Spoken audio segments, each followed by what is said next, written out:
And we'd like to welcome viewers to the Crucible Theatre here on BBC Two.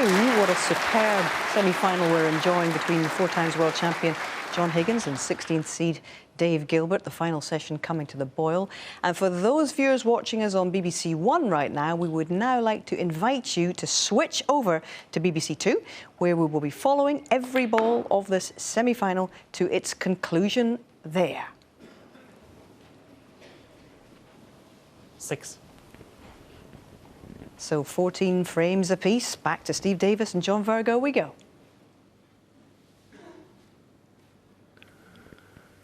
Yeah, just a bit close to the cushion for comfort.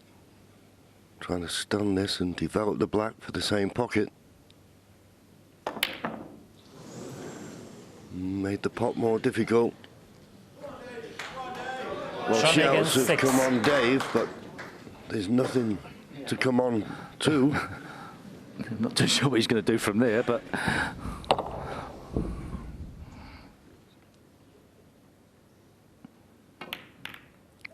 think words of encouragement for Dave Gilbert just to somehow get back in the saddle in this match. He's not played badly. He's just had a tough opening first session.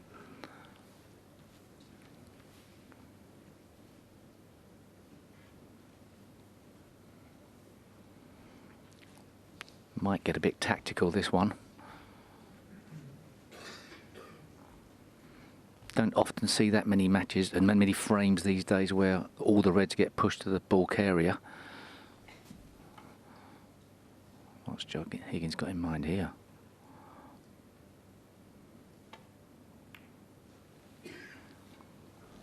You might think that's a bit of a mistake. Tempting Dave Gilbert into going for that red along the balk cushion. He fancies he'll miss it or won't go for it. Perhaps it wasn't that great a safety though.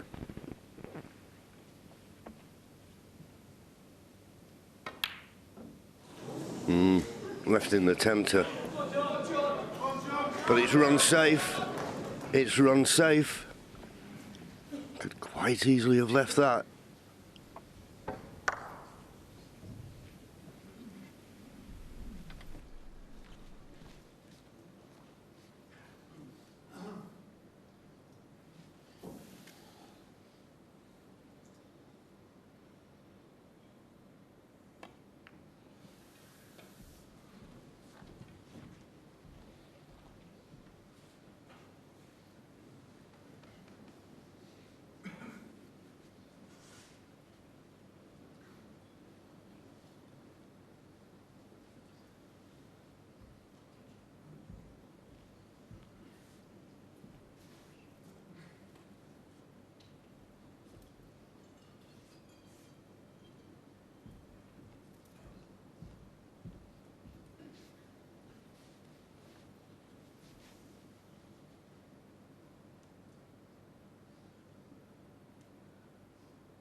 You feel a very important tactical exchange this now. John Higgins has had a chance, didn't make the most of it. But the balls are loose now. A few reds in the open. Whoever pots the next one could make a sizable contribution.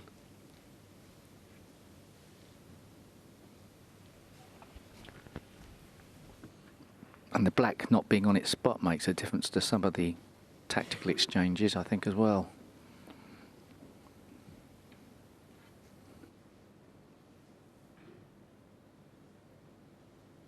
Yes, normally if you're playing back to this top cushion, you can use the black as a blocker. But as Steve says, that's not the case here.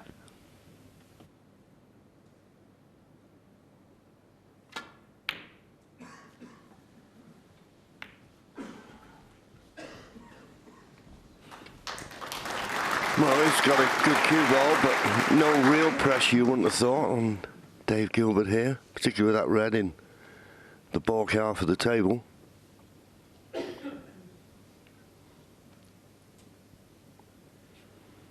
Problem is, if you're going to play it, you need to cover it, don't you? Because otherwise you'll leave John Higgins an easy safety. Yeah, and if a player, at the moment, if a player is in trouble, they can always bail out to the top cushion.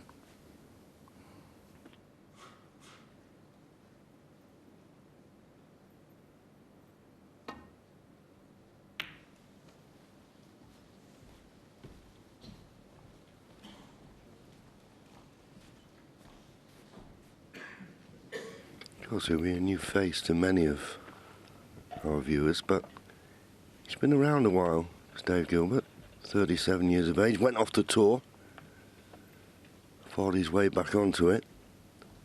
And you can see as an experienced campaigner the way he's competing with John Higgins in these safety exchanges.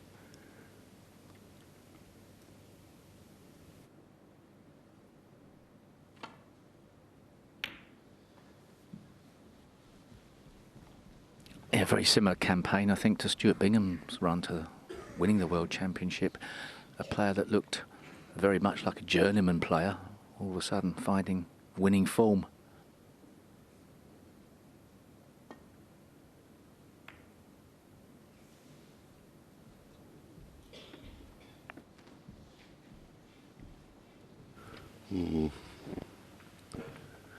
He may just have handed John Higgins the initiative now.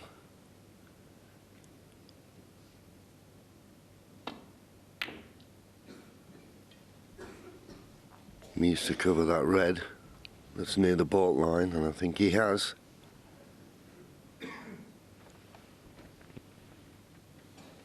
You see, covered.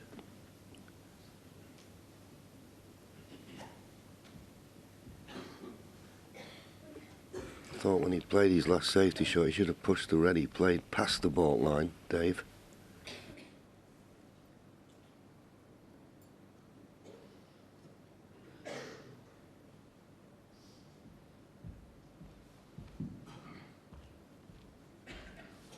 Yes, we'll look at the player view there. That's straightforward crest double on this one, but he's got to hit it just right. Well, decided he didn't want to risk going back to the baulk end, but he's under-hit it. No damage done, though, other than an easier safety shot for John Higgins.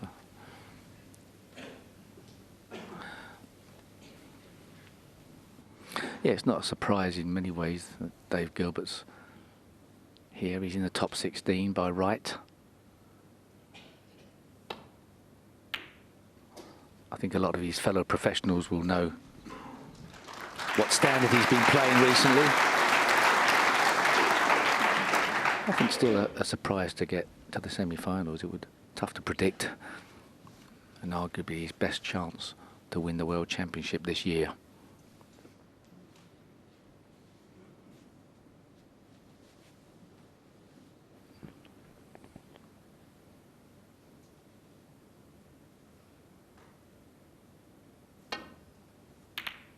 May not get another one. Has he covered it? He's covered it, I think. Can John Higgins get through to knock a red onto that red? Possibly he can. And if he can, I expect him to get it.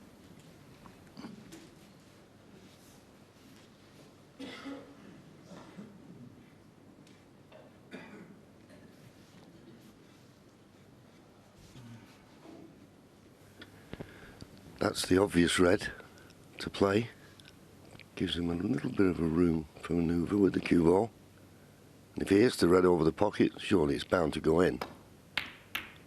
Oh, but he didn't hit the red over the corner. Amazing. Well, surely Dave Gilbert can somehow, at the very least, manufacture knocking this red in, one onto the other. But it's come out weird. Surely he's got a shot.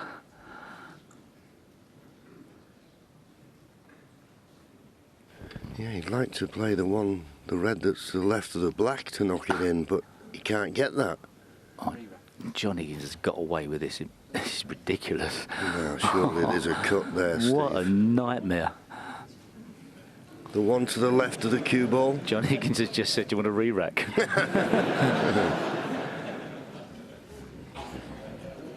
Yeah? You're kidding. Really? Okay. He's taken it. Would you believe it? Well, that's the strangest thing I've ever seen. Unbelievable. I'm not sure that was the right decision by John Higgins. I think he had the advantage. Never mind. Well, the Crucible is buzzing and there's a lot of scratching of heads around it. Explain, please, Ken. I can't explain it, but the only thing I will say, it is very sportsman-like from John Higgins. That is an act of sportsmanship there. He had Dave, he got away with a lot of luck. He had Dave in trouble. The red was over the hole and he thought, let's have a re-rack. I don't deserve that. And that's exactly what he's done there. That is an unbelievable act of sportsmanship in one of, like, you know, one of the greatest games and like occasions that we play in all year. He had him in trouble there. He could, you know, there was no route back to safety there with the red over the hole. And he said, let's have a re-rack and start again. Unbelievable. What an extraordinary moment. I don't know what to say, for once. That's not like you, is it? We better log that one. I actually don't know what to say. I've seen it and I don't believe it. I mean, what was he going to play, Dave Gilbert? Yeah, he'd nothing to play. So he was absolutely bang up against it. Couldn't have done anything. Well, I mean, what could he do? All he could do was tap a ball. So maybe that's why John said, oh, you tap it, I'm going to tap it. But even so, the way they were, he was in trouble. But the face on Dave Gilbert, he couldn't believe it. He said, are you serious? Yes, absolutely, I'll have a re-rack. Extraordinary events and an extraordinary afternoon at the Crucible. They always are at this stage, aren't they, guys?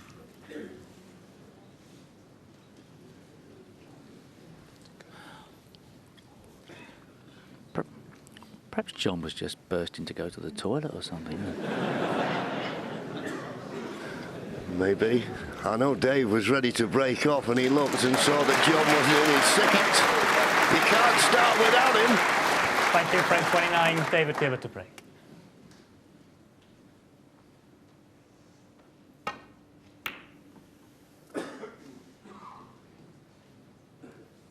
I know this is a big frame, but dear me, it's had some twists and turns and we just have to keep setting them up again.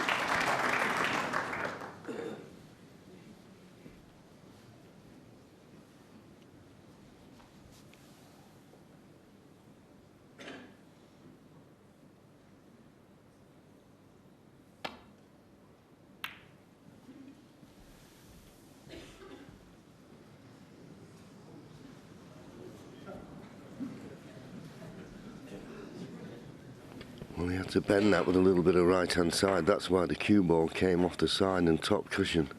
A bit quicker than he would have liked and could quite easily have left a pot on here.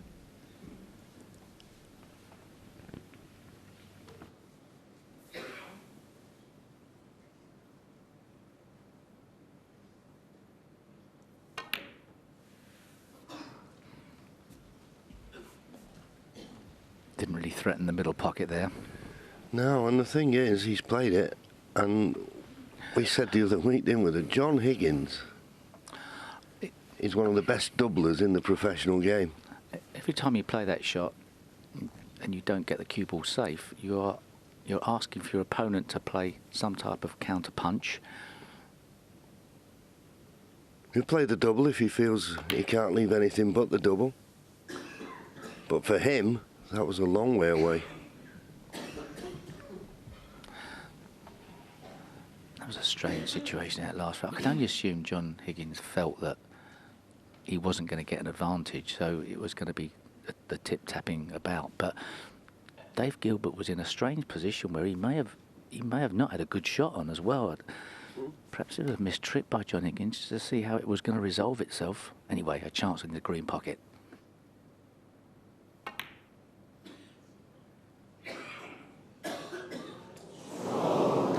Oh, so close. Not another re-rack. There's a gap to the red. He got so close. He's left it in the jaws. Chance for John Higgins. Black available into both corners. Plenty of reds in the open. There you see it. Just needs to be on a baulk colour here.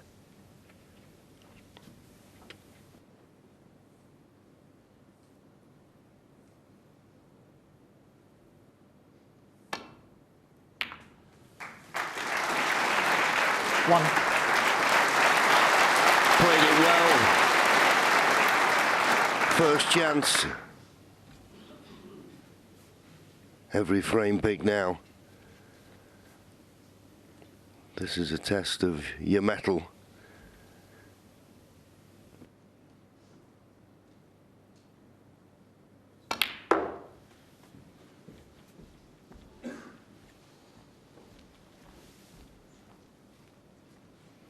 Five.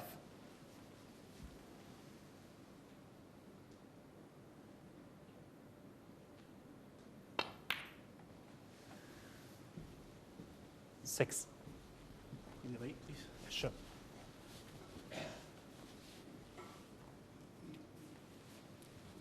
Just asking for the cue ball to be clean. He's finished absolutely perfect on this black, just to run it in off the top cushion.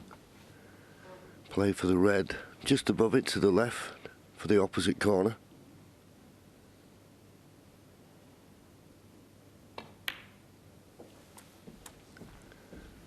Always the chance if he underhit it, he could play the red to the right middle. 13.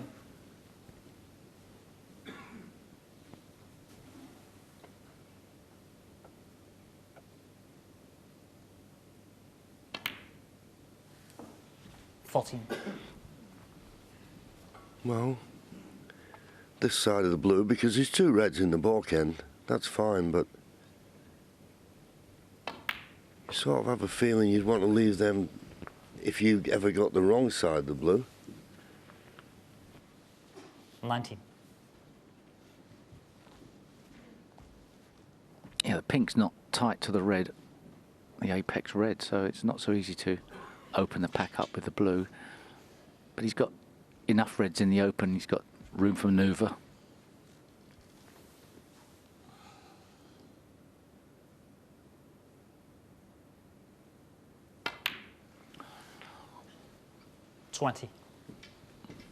The red closest to the black is the one he may be able to use to open up the pack.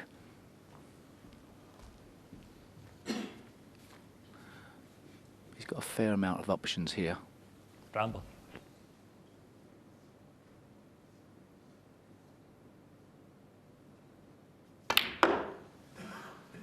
Including that. It was a risk. There were other ways of going about 24. opening the pack up. You would have expected to have got a better lead than this, though.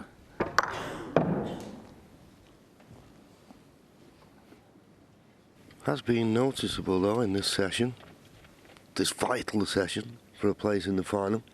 He's not hold back whenever he's had an opportunity to try and bring reds into play. Maybe worried about the in-off in the opposite corner, opposite middle, sorry.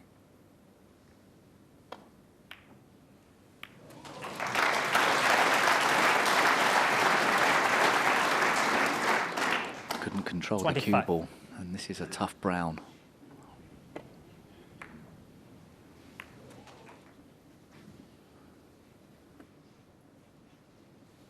Yes, there's pressure on this. He may be able to just roll it in and cannon the green, but if he misses it, he'll leave the red. Wow, solid.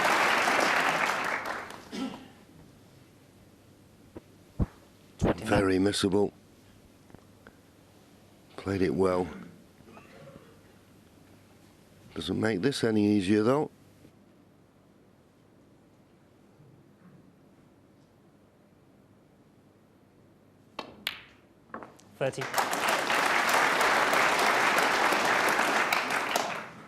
He is a remarkable talent, John Higgins.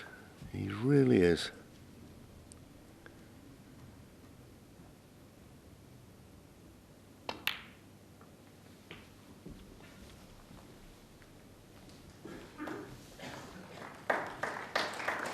$34.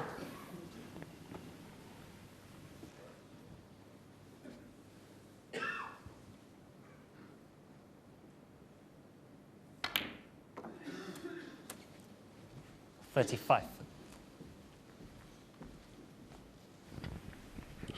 of a hop.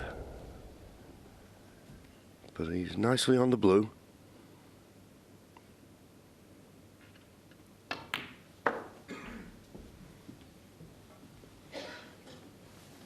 And control that positional shot nicely. Still got a couple of loose reds to play for. And after this black, he'll have a 48-point lead.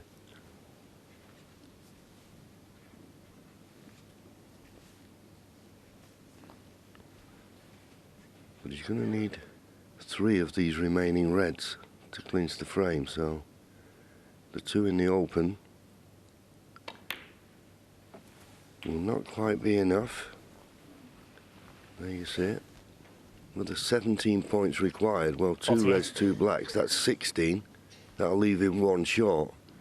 So he needs 3 of these remaining reds. 2 in the open, but he's going to have to play either on the red on the right-hand side of the table or a little cannon.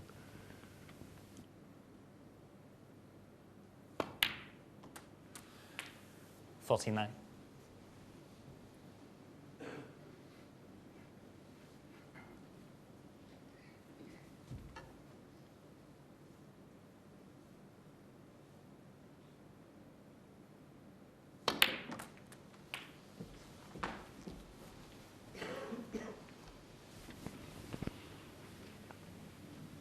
Red black 56. to go 64 points ahead, but still 67 remaining.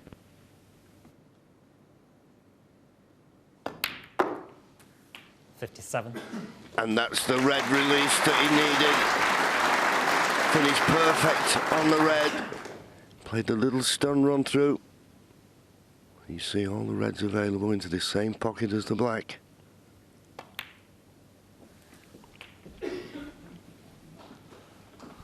He's a different player from the player that played in the second session. 64. The turnaround remarkable.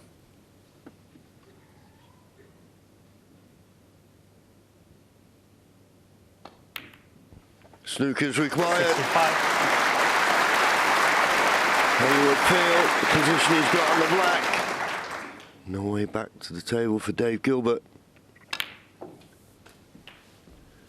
He went for a risky red, thought the only red I can leave is the one I'm playing. 72. He got so close to it, and at the pace he played it, it stayed in the jaws. 73.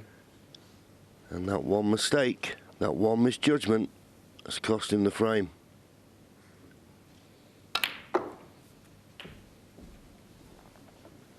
But as you say, Steve, what a performance this is from John Higgins.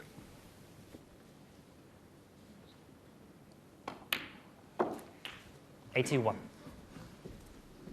And I would suggest, John, the next chance that Dave Gilbert gets, he's really got to make something of it, just to stamp his authority on the frame and on the match. But it gets very difficult when you've been sitting in your chair for a long time. 88.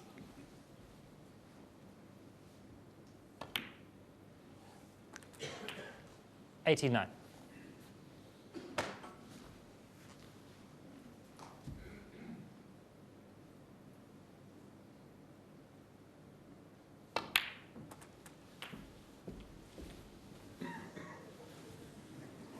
Well, just about to say he's made 7 centuries in this Betfred World Championship so far. Doesn't look as though there'll be another one, unless he can fluke the red, and he can't. But nevertheless, that would vintage John Higgins a wonderful break of 96. And now, when he led 2-0, he's never been in front until now. He leads Dave Gilbert by 15 frames to 14. You know, Dave Gilbert first tried to qualify for the Crucible in 1998. It was the first time that that man out there won his first world title. It was against Ken. 21 years later, he is on the verge of an 8th Crucible final. His longevity is extraordinary. I know, because I've had to battle through against them all through the 90s and the 90s, but yeah, incredible turnaround, and incredible to dig into the depths of his, you know, his game, to try and, you know, resurrect his game the way he'd been playing in those first few sessions, and he has done. You know, he's got going, he's dominating the game now. Dave Gilbert a little bit unlucky when he went for the red into the green pocket and stayed out, but John Higgins is completely dominant, completely at ease with his game now. For most of this match, he wasn't, and that's the mark of a true champion. He's won 4 in a row here, John, into the lead. What you're witnessing here is a very rare talent indeed. Somebody who can actually produce his best when he needs it most, when the pressure is at its highest. And it is like hen's teeth. It's just an amazing talent that he's got. I don't know where he's found the form from. He was playing on fumes in the second session. He had absolutely zero confidence. He looked like he was legless, and he's turned it around. He's hung in there and hung in there. And we come to the situation where, as I say, the heat is at its worst, and John Higgins just manages to find it from somewhere and turn it on, and he's doing it again here. Tell you what, Dave Gilbert must have expected an onslaught like this. And the question now is, what can he do to prevent this man marching onwards? Well, that is the big question, Hazel. And Steve said at the end of the last frame, the next frame, the next chance he gets, Dave Gilbert, he's got to start scoring. Because if you're only doing it in little bits and pieces, you're not threatening your opponent. And the red to the middle, just not cuttable, just can't get past the brown. But he can't leave it there, that's why he's playing it.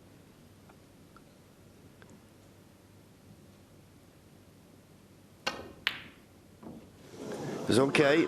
He thought, as long as I get close to the pot, I won't leave anything, but unfortunately he didn't get that cue ball back to the baulk cushion. And there is a half chance for John Higgins, or, with his hand on the table, an easy safety.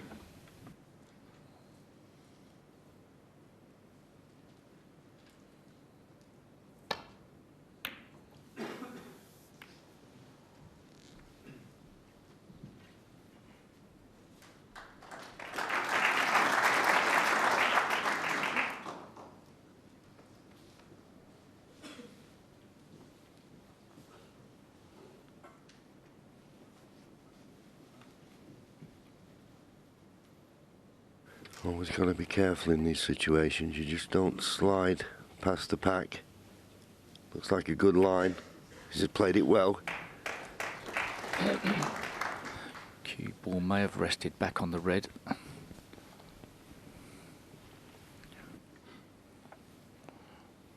would have made the safety easier.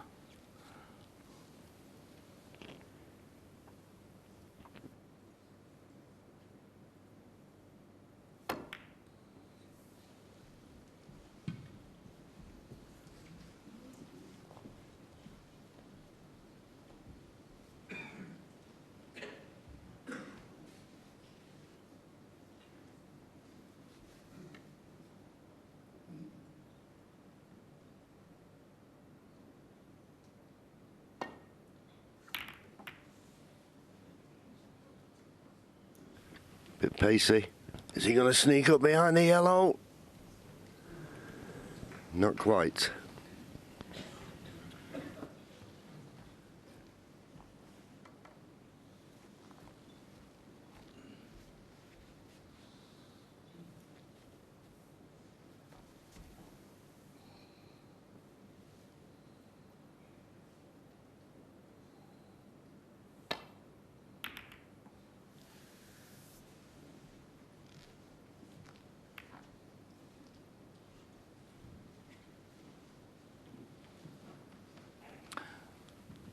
Escape path down the left-hand side of the table blocked off. So not an easy safety shot for Dave Gilbert here. Can he see a pot?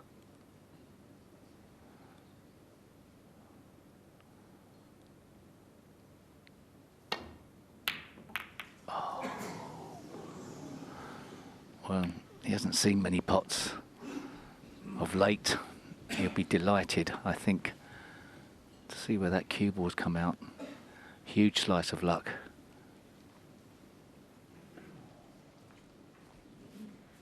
Perhaps that makes up for the yellow in off.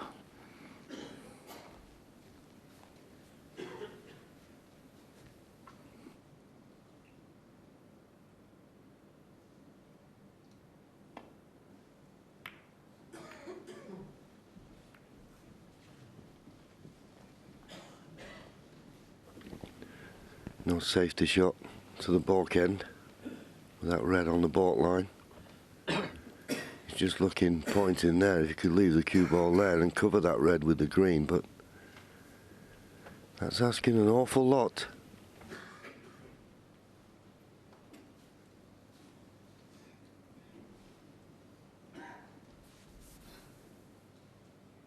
Just looking to see if he plays these two reds.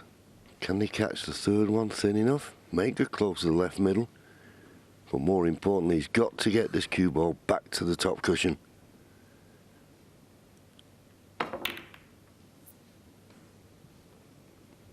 And he did. Well played.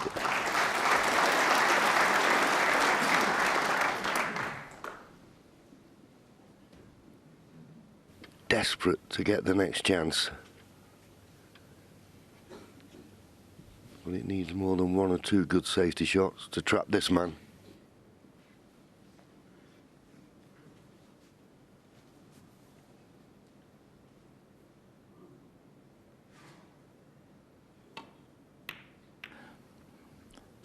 I don't think any player in the game really wants to play the type of tactical exchange that sends all the reds into the bottom half of the table. It always seems to be an element of luck involved in who gets in first or who's got the nerve, but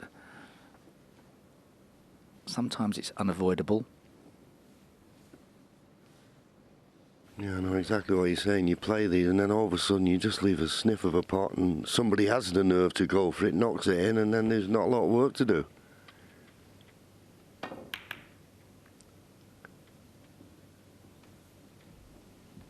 Found the top cushion again, which is all he can do at the moment.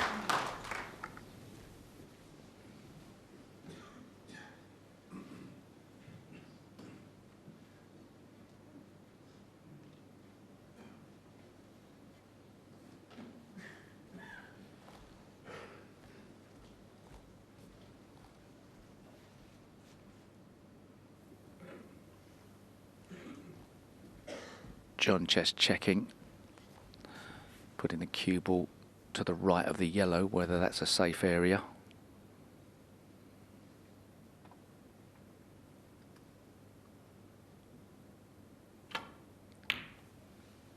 He's not hit the cue ball hard enough. He's left the red into the middle, possibly. Yeah, sure. Got a bit of a kick on the white. Yeah, maybe.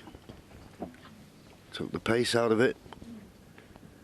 There's no gimmies at this stage, of course, but it's Dave Gilbert who's going to get first chance. Do we detect any heavy contact? Well, a little bit of a bounce. Anyway, Dave Gilbert gets his chance. 44 minutes since his last pot.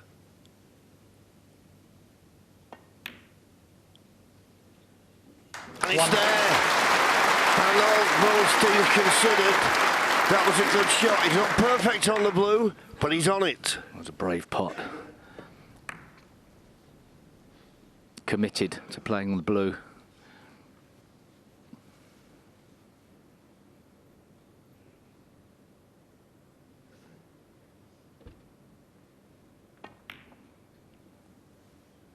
Needs his cue ball to bounce. Just got there. It's not the best chance in the world, but he'll take it. 6. Pleased to have his hand on the table and knock a few balls in.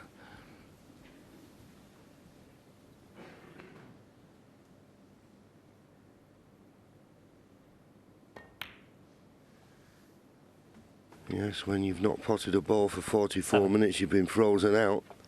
You need maybe to get to 20, 30 points before you feel as though your cue arm's moving as normal.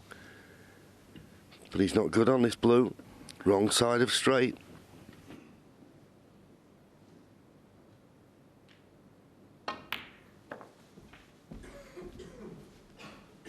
No, he couldn't control the cue ball with the red, so he 12. should get this, but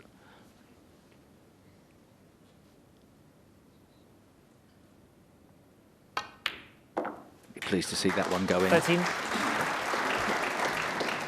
Not so bad being wrong-sided on the blue here. Yellow not on its spot. Got plenty of room to work with. and a red over the middle pocket.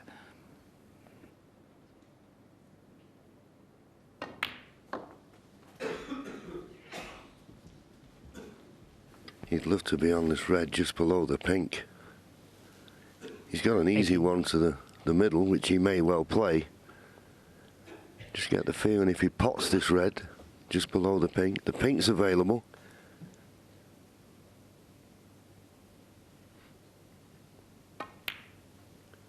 $19. And this makes the possibilities of making a big contribution a lot more possible. Just checking to see if the pink spot is available. If it isn't, it'd suit him fine. If it isn't, then nudge the red away from it if he can. And he's done that. I think he's okay. Nicely controlled so far. A magnificent response from Dave Gilbert. It would have been easy to fold here today. Looks like he's going nowhere. 26.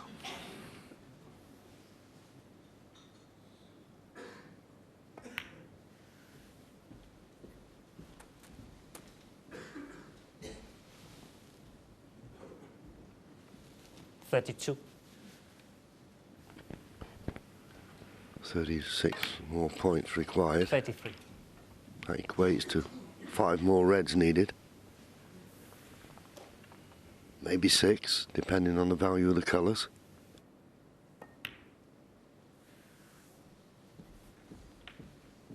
He's one of these players, Steve, that when he does get in, he's very quick, which just 39. shows you that he's a natural player. He's got natural ability. 40. Yeah, he's quick without appearing fast. Good rhythm around the table.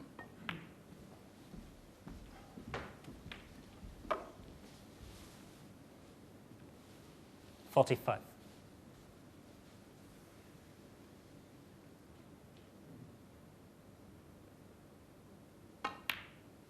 He's really taken these well. 46. Okay, he's got a few more problems yet.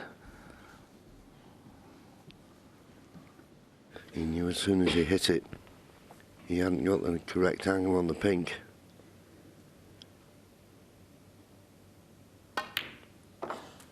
Much too straight. So you're going to have to play this with the rest and screw back a little bit. Can he reach over? He thinks he can.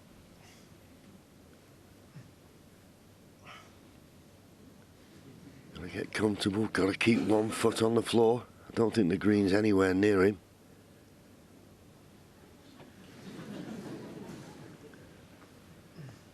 Big shot now, this.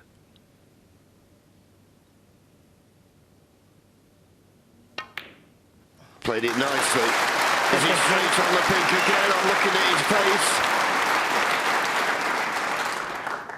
He's not perfect. Just can't get that right angle on the pink, but I think he may, as we watch this and that tiptoe just on the floor, he may just have the angle to run round of 2 cushions for one of those reds in the same pocket. Is it going to run for a red to the middle? It has. 59. It's just got there.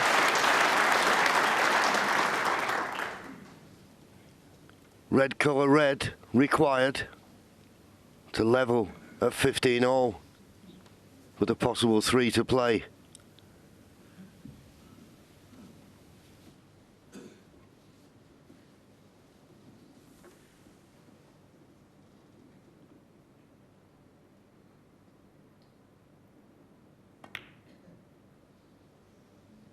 No. 60. Oh, just a nap. Just any more pace, it might not have dropped.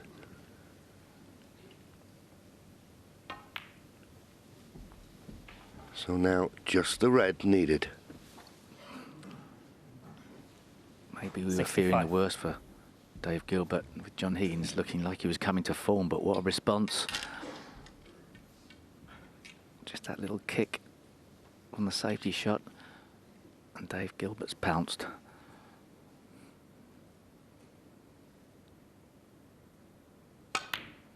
It's now a best of 3. And this is exactly what you said he had to do, Steve. In this frame, if he got a chance, he had to score. What a response. How do you fancy a best of 3 for a place in the final? Yeah, and I think the prize money difference will be about £100,000.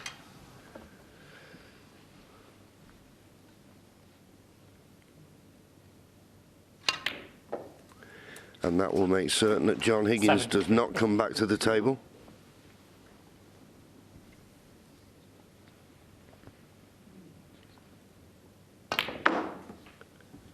Bringing these reds into play, is it? That was a good effort. 78.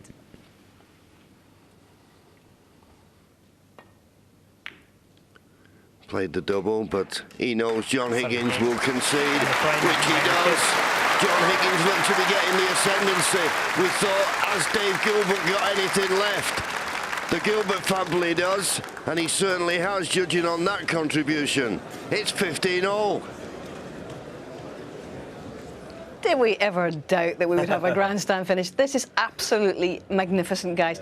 Dave Gilbert had scored 28 points since that century at 2:45. He'd watch John Higgins sail away with 4 frames, but I tell you what, that must be one of the breaks that he'll always remember. Oh, absolutely fantastic. I mean, we've been extolling the virtues of John this afternoon, but it was Dave Gilbert's turn to impress there. That was a magnificent break. Good opening red, loads of pressure on into the middle pockets, particularly as you mentioned, he's not had a shot for goodness knows how long, but that was a superb break. Cue ball was really well. I mean, they weren't perfect, those balls, when he came to the table, but brilliant. And I think one of the shots we'll remember, Dave Gilbert at full stretch, the stripy socks on show. Yeah, it's the way forward, surely. The old happy socks, yeah, fantastic. And, you know, it's just great. We've been eulogising about John Higgins, but, I mean, that was one of, as John said, one of the best breaks that he's ever made in his career. And it shows a lot of character, and it shows where he's come from over the last, like, 4 or 5 seasons. You know, 4 or 5 seasons, he wouldn't have been able to make that break. But now he's got the matches under his belt. He's had the experience, even though the bad ones of losing in finals, but there's still experiences, and he's able to hold himself together now against John Higgins, and that will give him so much self-confidence to make a break under that extreme pressure in this big semi-final. Massive frame coming up. Everyone is, but this is huge. You can just get your nose ahead here. You know you got 2 bites of the cherry. Yeah. OK, it's a best of 3 frames for a place in this year's Betfred World Championship. Dave Gilbert, the 16th seed, against the 4-time world champion. Who's it going to be?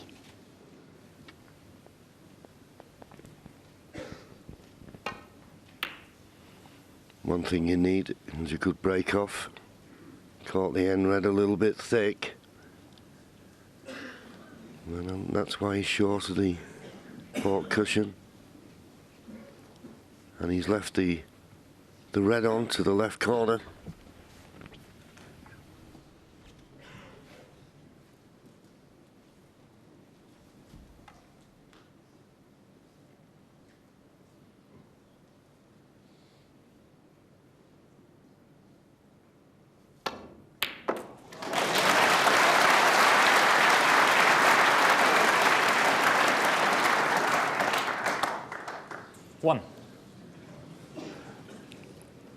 Great shot, concentrated on a good cue ball as well, which has made this brown into the middle a very difficult shot indeed.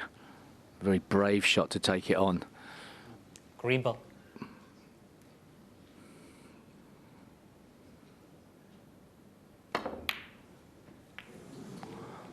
Correct decision, I think. John Higgins 1.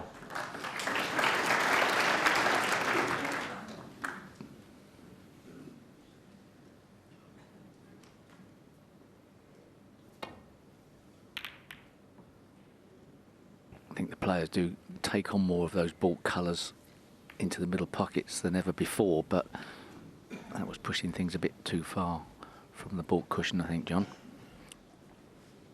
Yeah, you can't take those risks, particularly now. You've got to weigh up every situation. Don't want to gift your opponent opportunities.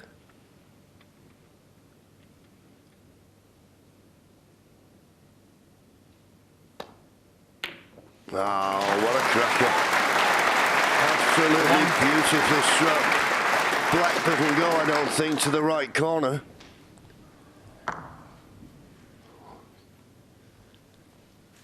He played that very confidently. Pink to the far right. Here's the shot.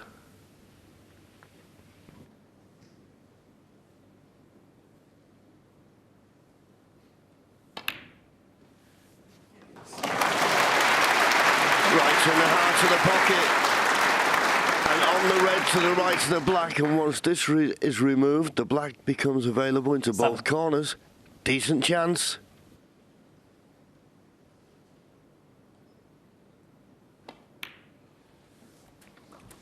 Eight. Well, he's made a half chance into a frame-winning chance here.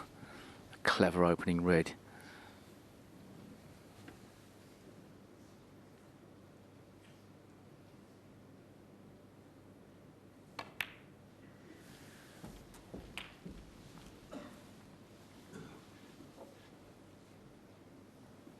$15.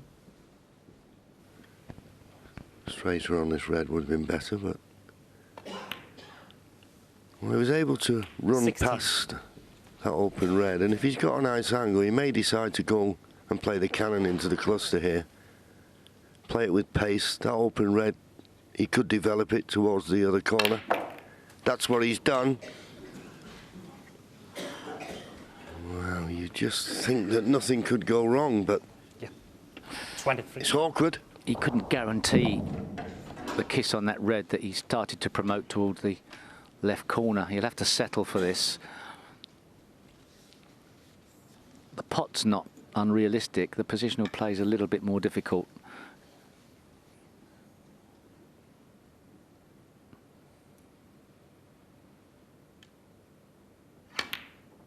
Well, I expect him to get it. I think having to play with the extension John and a bit of Higgins, side 23. spin changed the dynamics of his cue. He put a bit of side on with that extra weight. Just pushed it a bit thick. So what a chance for Dave Gilbert.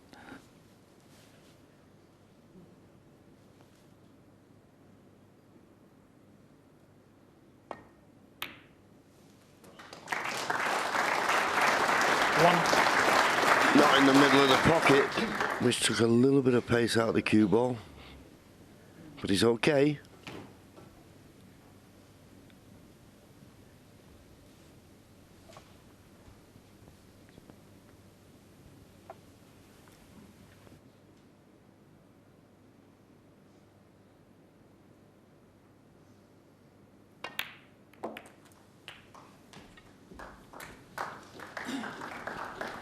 That's all right. I think he can just drop this red to the middle, play for the blue.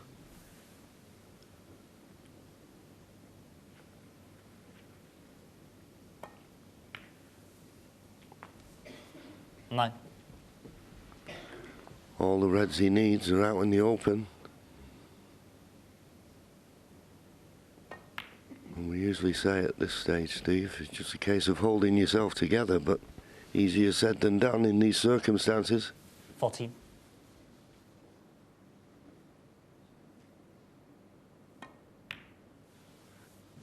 $15. Still keeping a good rhythm around the table. That's important. Let your natural instincts work.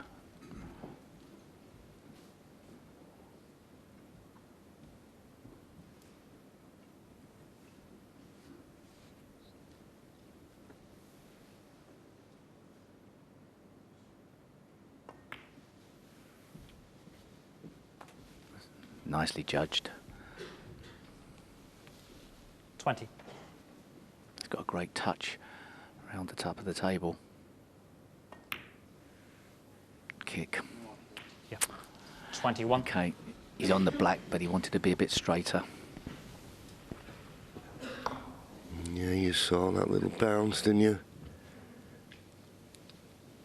As Steve said there, you see, we'll see it more. See, it's like the cue ball stops before the topspin takes effect.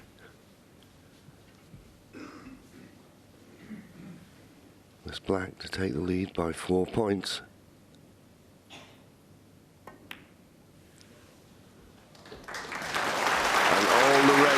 pliers, no cannons needed now.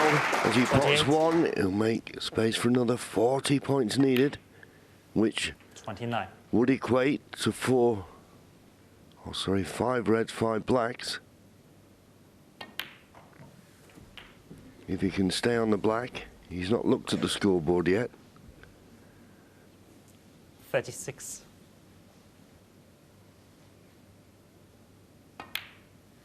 37.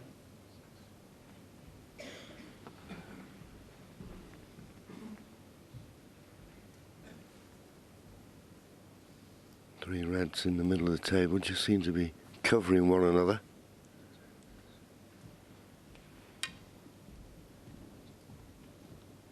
And John Higgins, who looked to be in the ascendancy, played that safety, just got a thick contact in the last frame.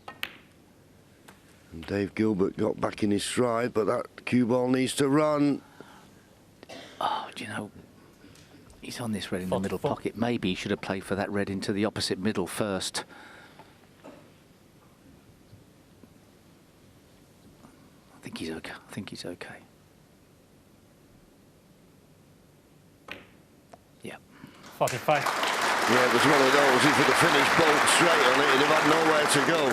Yeah, he'd have ended up touching the red. It would have been a nightmare. Look at that total balls potted in the tournament, 1,487 each. He's not come ideal on this black.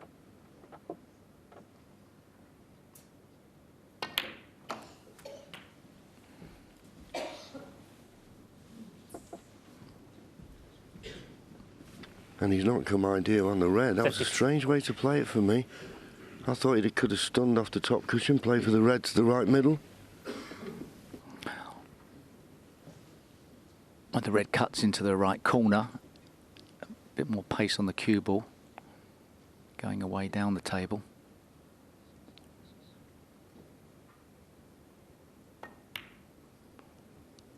Just. But he's lost the cue ball. 53. Ah, he's lost the cue ball. Now what? That's a massive pink to take on. Desperate to keep the break going. 29 points the lead. Is the value in putting a colour safe, do you think, Steve? Well, under many circumstances, that's the right way to go about it.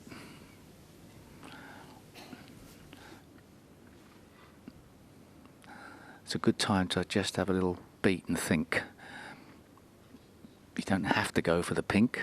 It's very missable. It's not that good a positional aspect as well. So if you are going to play safe, I think you really do need to put a ball safe.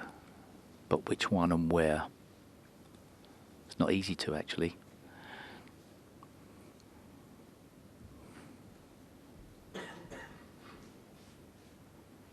I mean, you know, playing the snooker is obviously an option as well, but you don't get a colour safe.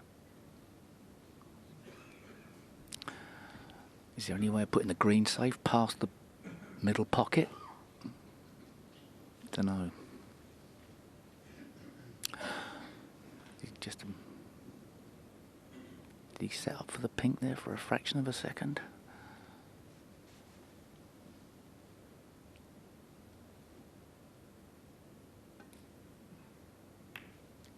David Gilbert, 53. He hasn't got the snooker. No. He thought he could just roll dead weight to the brown, but he was trying to cover the red on the left-hand side of the table and forgot about this one in the middle. I think the ball safe was better.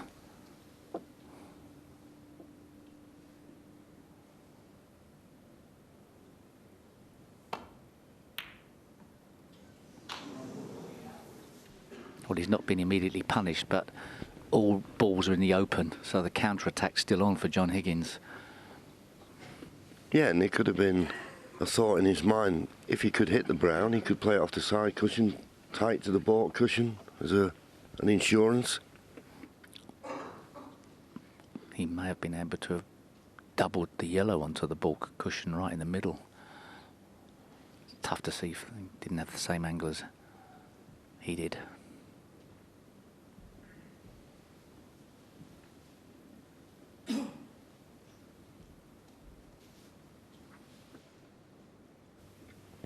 Well, he can get through to all the reds. You would think the one on the left-hand side of the table could play that. Find the path of the cue ball round the back of the black. Back to balk. He's preferring it this way. But you've got to catch this just right. You don't want to catch this too thick. Oh, he's played it well. And if he misses a yellow, this is very good. That's pretty good. Okay, we could say another couple of rolls tight to the ball cushion would have been better. But nothing here to tempt John Higgins.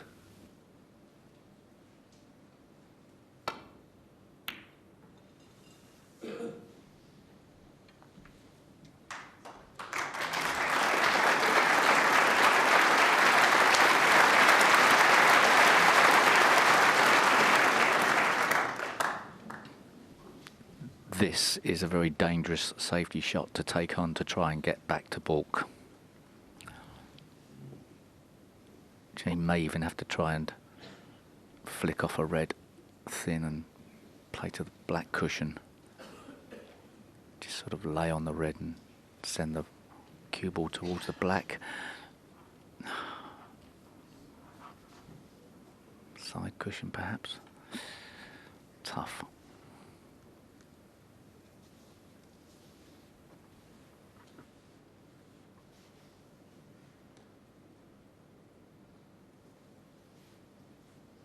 Well, he's looking to come off the side cushion, and I'll be honest with you, that's very risky. I think unless you can't get past the yellow.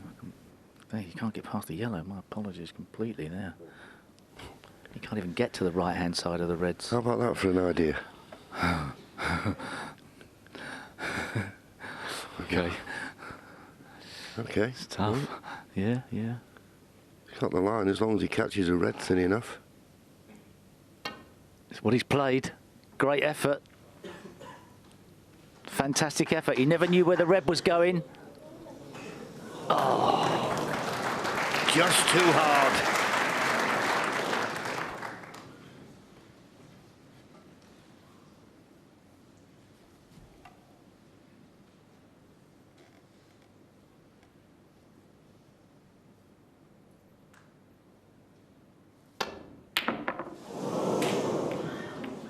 Oh, that was edgy. Hit at that.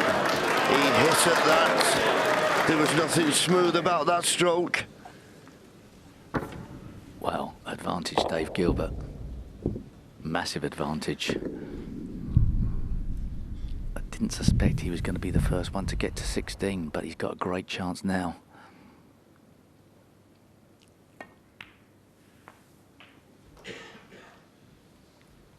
One. 30 points to lead. The blue will put him 35 points in front. So he's only going to need the red. And John Higgins will need a snooker, but of course there's bound to be a black to follow. 6.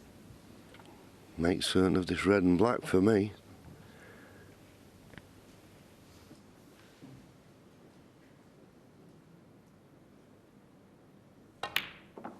Seven. Well, I don't suppose you can blame him for that. He's played for the blue, he's got a nice angle because he's thinking if you can get on this last red that's near the yellow, pot that red, no way back for John Higgins in this frame. Trying to nudge it out. I just knocked it safe. So there you see it, 41 points to lead, 12. 35 remaining. 2 4-point snookers needed. Otherwise he's going to fall one behind with possible 2 to play. David Gilbert. 12. Yeah, he's got the snooker. Easy to hit.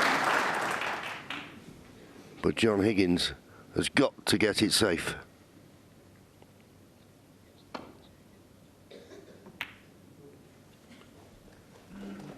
Well played.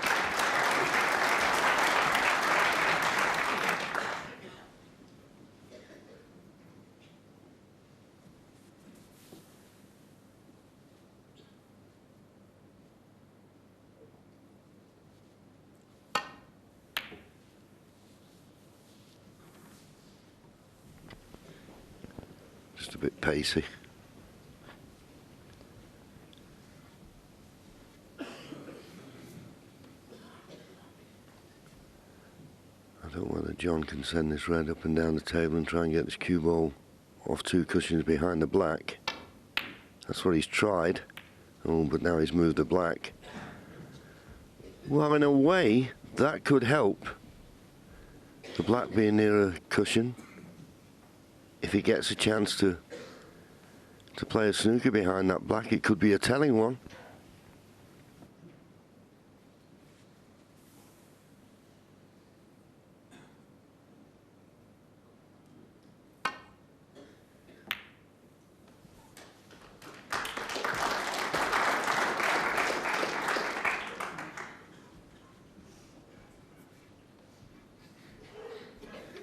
Can't play the snooker behind the black this time. If he tried to get to the left-hand side cushion, he could easily go in off.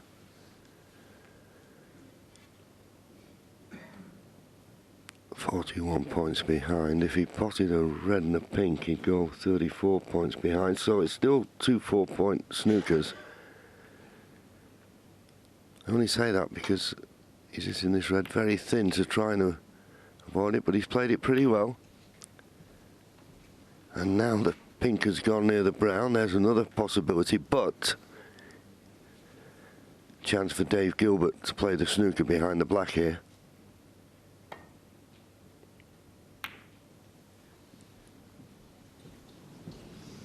Not quite.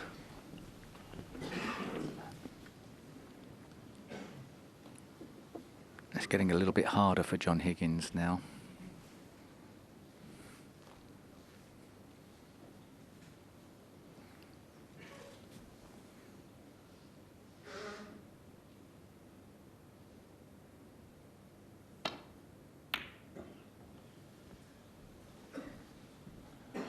Great effort.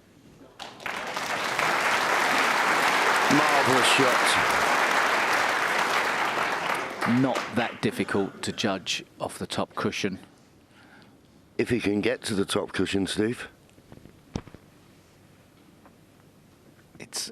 He might have to put a bit of side spin on, but I'd hate the short cushion first. That is missable. Very hard to judge these. No free ball if he plays it this way. He's got it.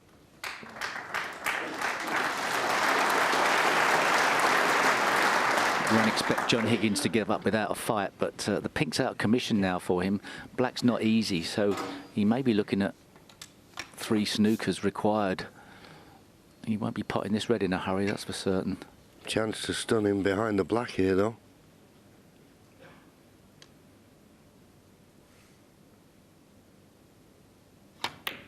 Or even running behind it.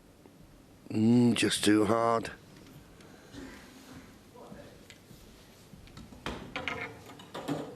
And after that good hit from the snooker, Dave Gilbert's have to be a tough snooker to make him miss. Yeah, Dave Gilbert's also got the luxury of not exactly rolling the red over the hole, but sort of can leave some sorts of pots on that John Higgins won't like on the red. John Higgins hoping for free balls here.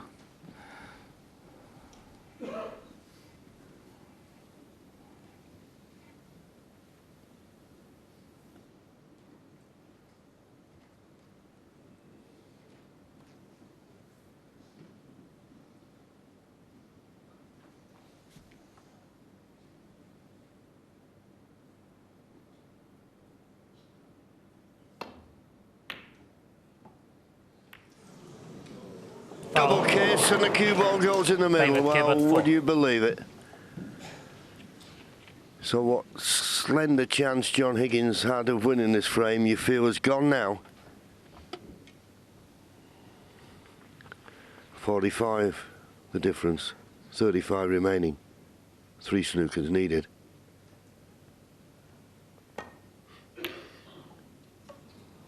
Just looking at John in his seat. Well, he's coming back to the table.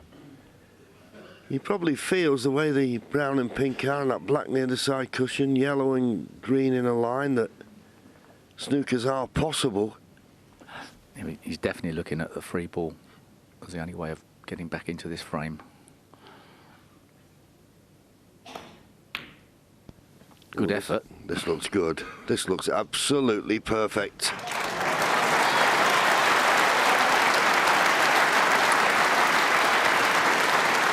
And not only that, John, he's got the red close to a colour. Free ball territory.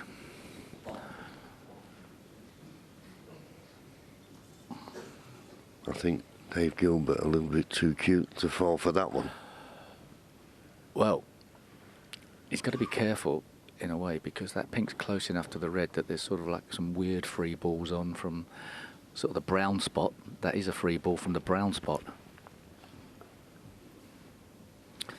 Probably even from the yellow spot, so.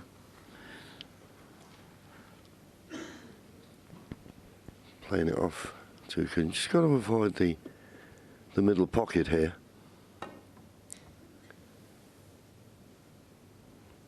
Just found the gap, no free ball. Foul. John Higgins. But that's one of the snookers. Well, looks like it's a free ball to me, isn't it? Can you not see the outside edge of that red? Does it not hit the pink first? Perhaps that red's just in front. I think if it was, I think John would have been asking, and the referee's not giving it. Well, I don't know. I think the red may be a little bit in front, but... They're 2 foot from the table and we're about 30 foot. Yeah, you're right. Yeah. I give them the benefit of the doubt. He's got to hit the outside edge of that red without hitting the pink. Okay. Well, John's not questioning it, so it can't be. He'd know.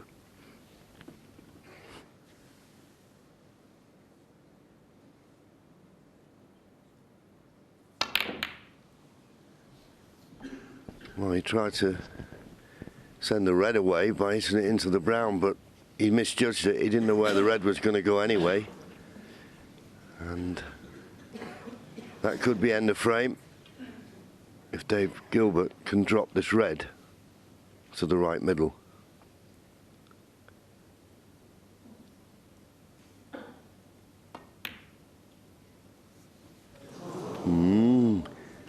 He better be careful.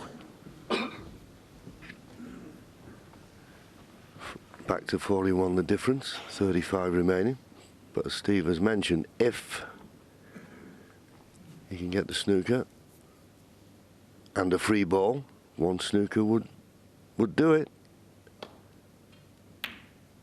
Trying to get behind the pink, a bit heavy-handed there, and Dave Gilbert now gets another chance to put this frame to bed and get within one of a place in the final.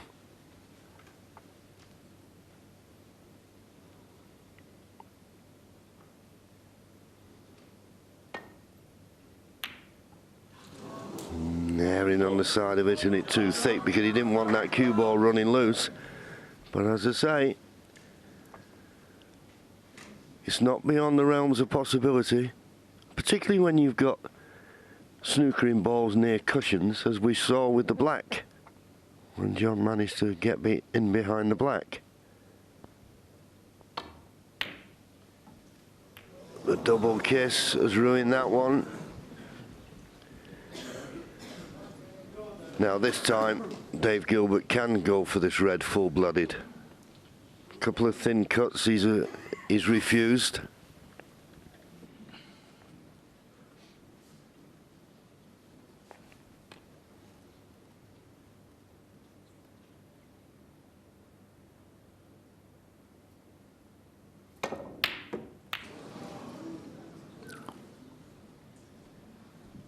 Well, he's got away with that to some degree. Didn't have to go for the pot. He could have tried to play John Higgins at his own game, because if you do miss the red, you just don't know where it's going. Yeah, fair comment. I've always said in these situations, just play it as though your opponent can still win. You try and get a snooker or something like that. It does work quite often, that method. But when you're desperate to get that red off the table. Absolutely. And he is. Can get past the brown. Got another chance. He can clearly get to the potting angle of the red.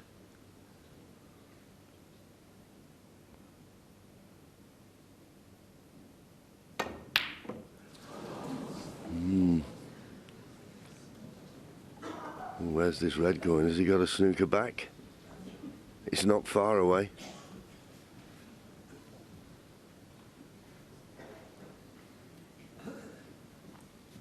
John can clearly get through to this red. Gotta be careful of the double kiss if he tries to get the snooker behind the pink. Avoided it. Just a bit too pacey, is it? No, it's not. It is not too pacey. Snooker number 2. What a battler John Higgins is. You wouldn't expect him to miss this because it's a one cushion escape, but Well, you can always go round the back of these reds. I think I'd rather go off the top cushion again, but he just can't get to it.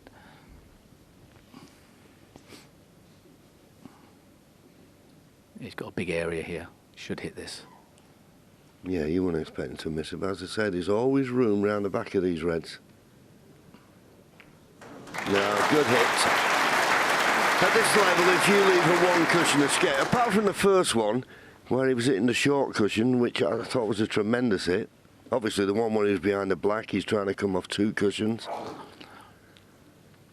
You've got to make it difficult if you're going to make these top professionals miss a snooker. It's tempting to try and get the cue ball in behind the black here.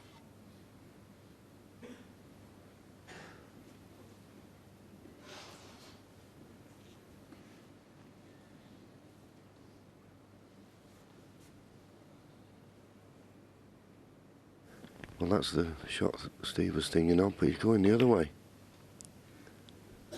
He's gone the other way, he was trying to nestle the red near the black, and if he got the snooker behind the yellow, chance of that free ball we've been talking about.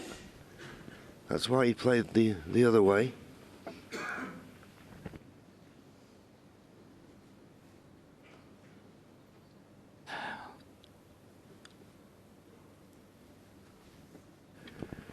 Well, just gone over the half-hour mark in such a big frame, though, this is. And Dave Gilbert, still a big favourite, but as long as that red is on the table, he's not home yet. Abby can smile, but she won't be smiling if John Higgins gets another snooker.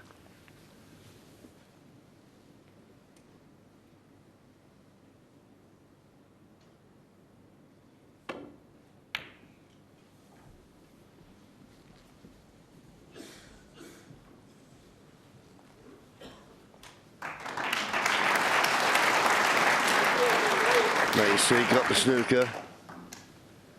But this time, well, he might have to put a trace of right-hand side, but one cushion escape. You wouldn't expect him to miss this, unless he puts too much side on it.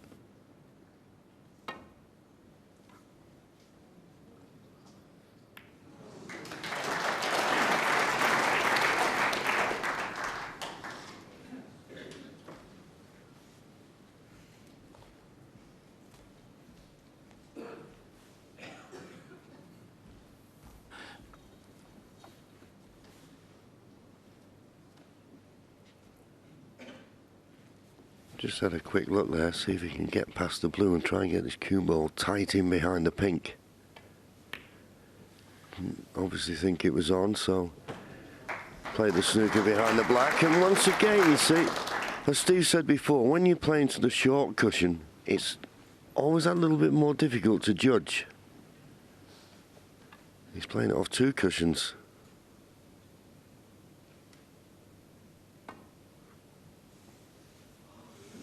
Missed it. Foul. This frame now back on. John Higgins, 4. Well and truly back on. 37 points of difference. 35 remaining. Just one snooker to be able to win.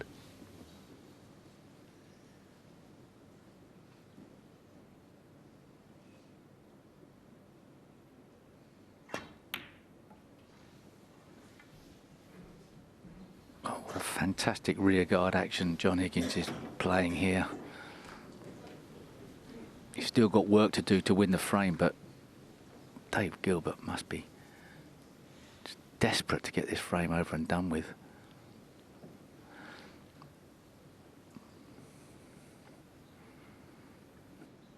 He can hit this red, no problem.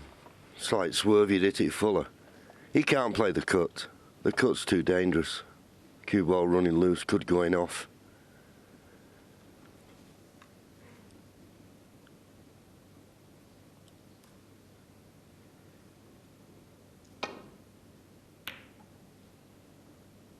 Oh, he's played this well.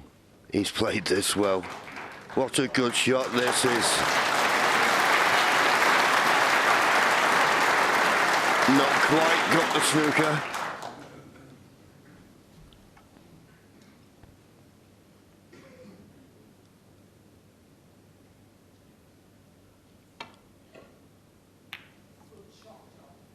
It's a good line, but not quite.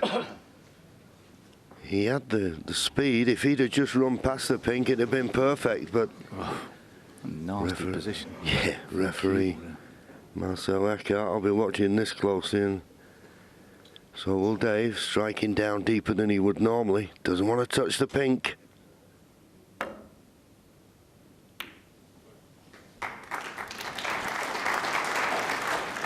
A game of soldiers this has turned out to be, this frame.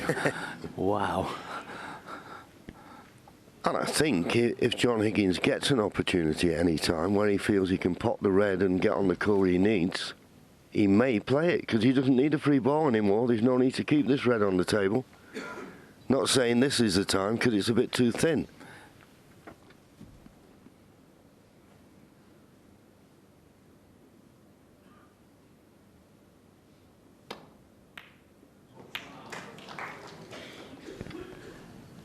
Well, that will do nicely. He's on the pink. Pot the pink, go 30 points behind. 27 remaining. Still one snooker needed.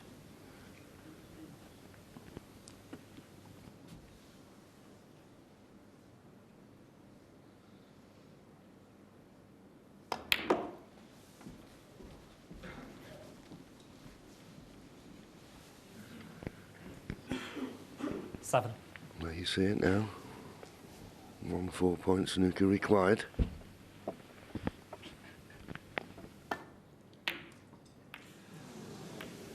How many times has he John got Higgins, the double 7. kiss?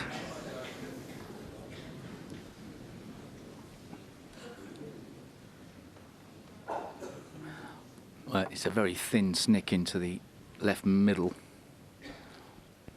If you miss it, though, you don't know where the balls are going. And the problem is now he's got to be very wary. I mean, it's not as if he could knock this red over the, yellow, sorry, over the pocket, but if he left the pot on the yellow, John Higgins may decide to pot it and get a nice position on the green where he could lay the snooker. All these things are possibilities now. Do you take the chance, play the pot to the far left corner? I'd want to play some kind of pot here, I think. But he didn't.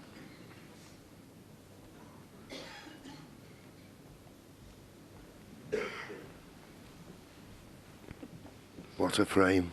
What a moment in the match.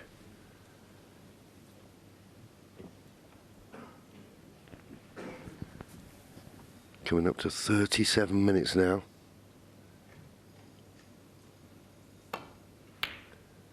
Match time, 10 hours and 20 minutes. Just a little bit pacey with this.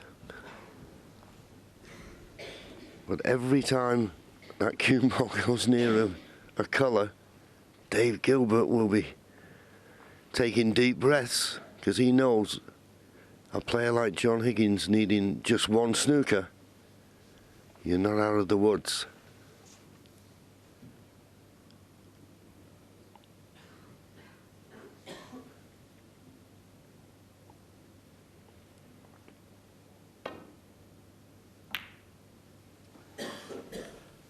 He's got to fight really hard just to win this frame, Dave Gilbert. In hindsight, sort of seeing it from afar, he'd have probably been better off playing a lot of safety shots when he had those long reds, strangely enough.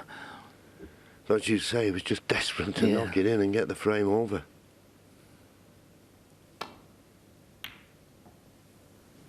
Well, the yellow's gone in. That wasn't part of the plan. He may be snookered on the green. Wow. It was a miss-hit.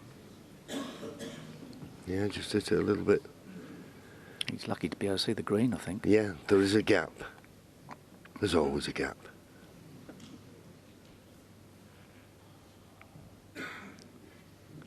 Don't think John can lay a telling snooker off this green, and if you can't, main objective, get the object ball safe.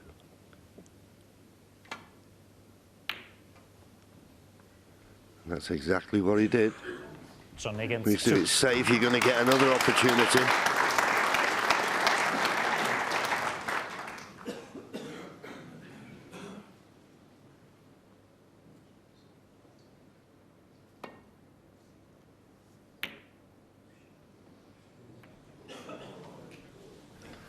Well, that wasn't as played, but he's got the snooker, I think. And John, I don't think he can even hit an edge of this green, and the problem is, easy hit. Can he get it safe?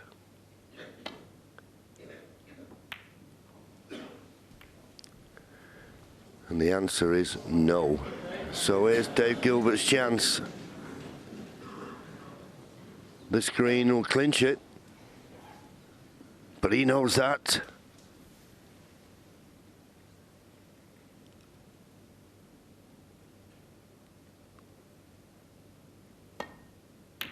It's there. And surely that seals the frame. Puff of the cheeks from Abby, Dave's wife.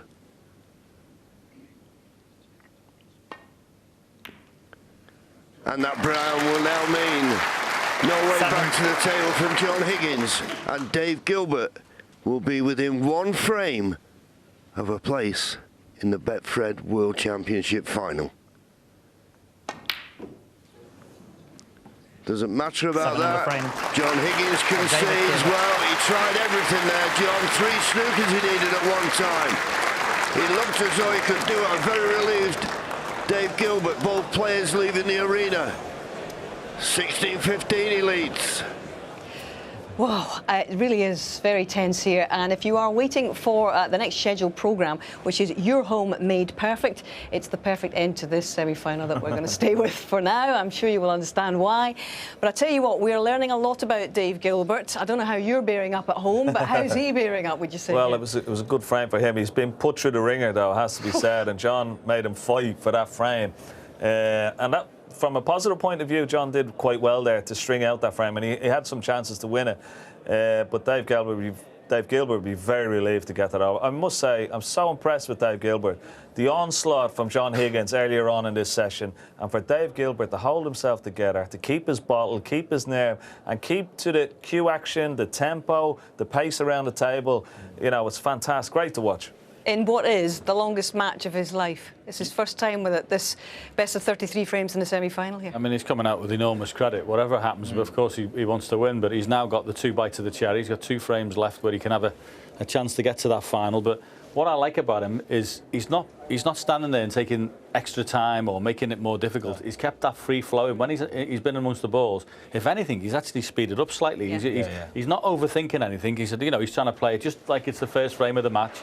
And that's a wonderful attribute to have. Actually, weirdly enough, those 4 frames in the bounce for John Higgins, when we got to 15-all, I beg your pardon, 14-all. Yes, that really is when he started to play a bit better. And I mean, you know, we could have sat here and said, OK, when John Higgins went ahead of him for the first time, that, you know, you could have said, you could have made excuses for Dave saying, OK, it's easy for him to collapse there, but he didn't.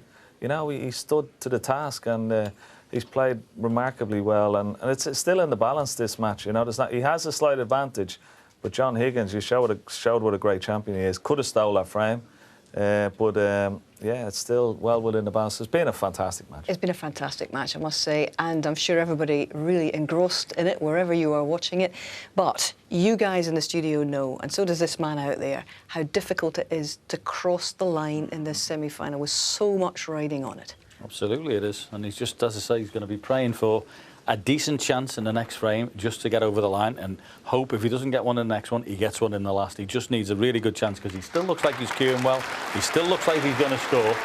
It's just, can he get that frame to get in the world final? Well, let's find out. This is the man who spent the first 10 years of his life in the lower echelons of the world rankings, dropped off the tour, and is back within one of a place in the biggest stage of all. Yes, and against one of the greatest players of all. One of the greatest players of all time, John Higgins, as he's proved the last 2 years. Runner-up, 4 times a winner. And we know, and we saw in the last frame, he isn't going to give this match up lightly. Dave Gilbert is going to have to play well to win it. There'll be nothing given here.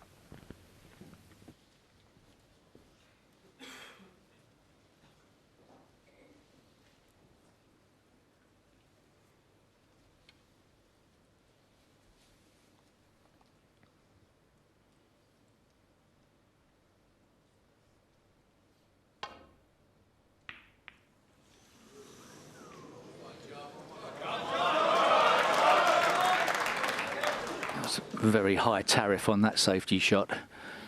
Swerve with side to catch the reds thin. He must have been under pressure there to have to play that shot.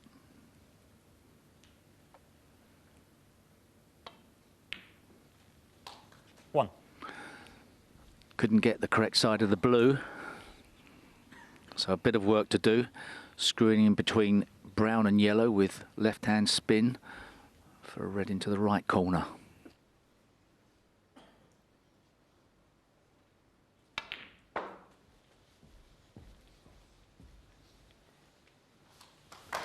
And one of those situations, 6. just 2 good positional shots. This red to the black, and then the black on the red just to the left of the black, and the black will be clear and available into both corners. So just 2 good positional shots, and this turns out to be a very good chance.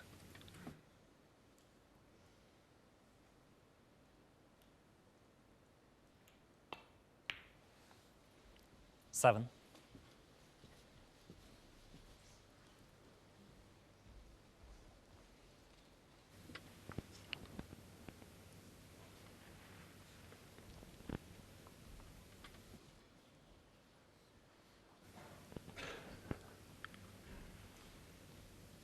Inch perfect.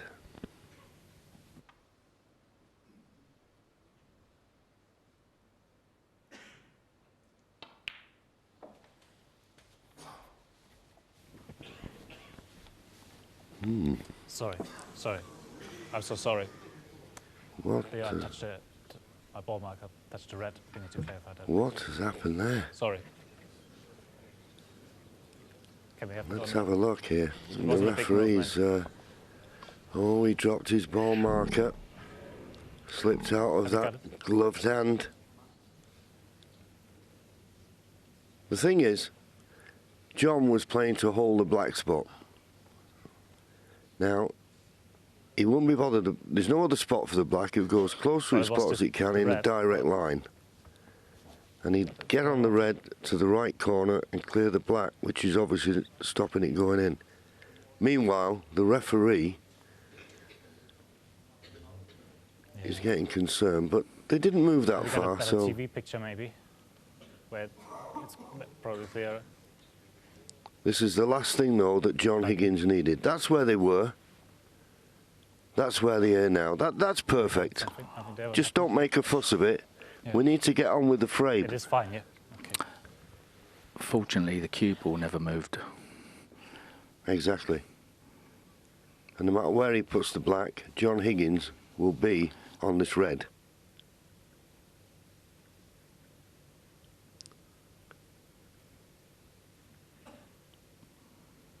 But as I say, the last thing you'd need when you want to get in and get a nice rhythm flowing is to have this weight.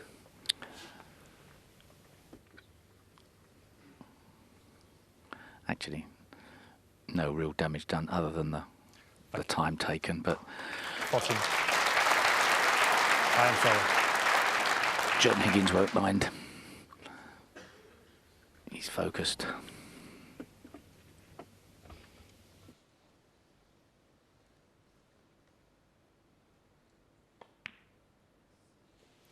And we could see that was an important red to get out of the way because it was stopping the black going into the right corner. But now it's out of the way, inch perfect again. This time play for the red just above the black. Couldn't ask for a better chance than this. 22. But when you're on the brink, take nothing for granted. 23.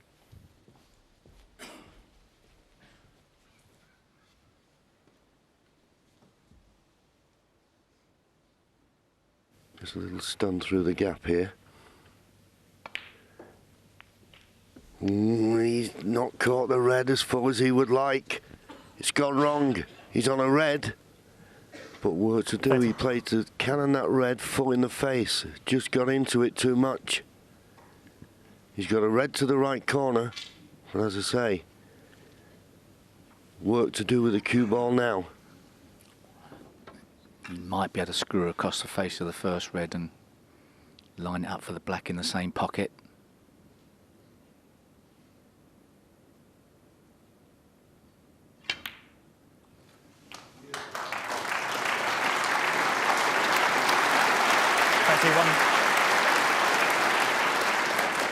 Good recovery, not ideal on the black. You'd expect him to get it though.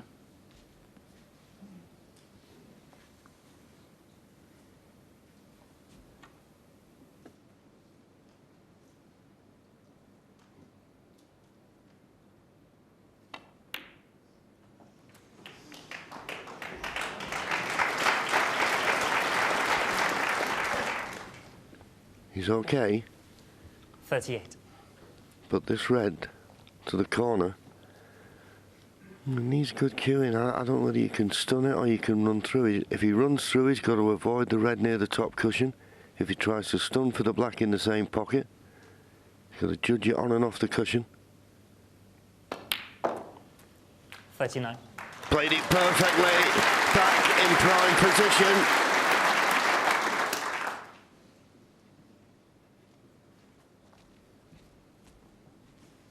What a great player this guy is. I mean, they both are, but John Higgins digging so deep here to stay in this match. He's had an awful part of the middle session of the match. He's recovered from that. He's got a chance to level here. We saw the sidebar. Looking at 32 more points to clinch it. After this black, 25.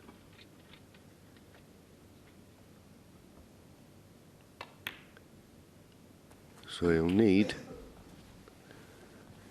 4 more reds to get to Snooker's required 46. and take us to a decider.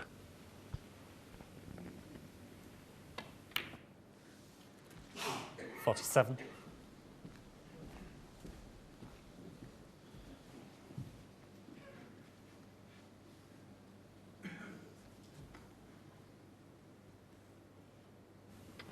Played an ambitious safety,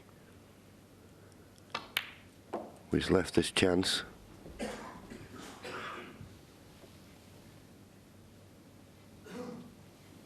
$54. 3 more reds and covers would make him safe. Nice angle to run round off 2 cushions. 55. Low on the black, which is what he was looking for. There's 2 reds in the open which you could play for. So no need to play the cannon, because the cannon can always go wrong. I don't care how well you hit them.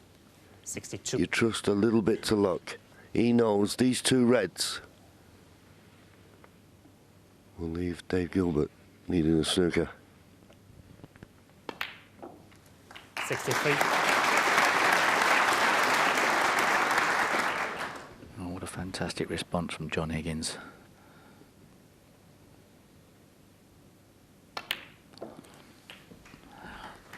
That's going to take a superhuman effort in the next frame. Should he convert this, which he 70. looks to seal the deal with the red in the corner, into the middle. We know John Higgins. 71. And there's the frame.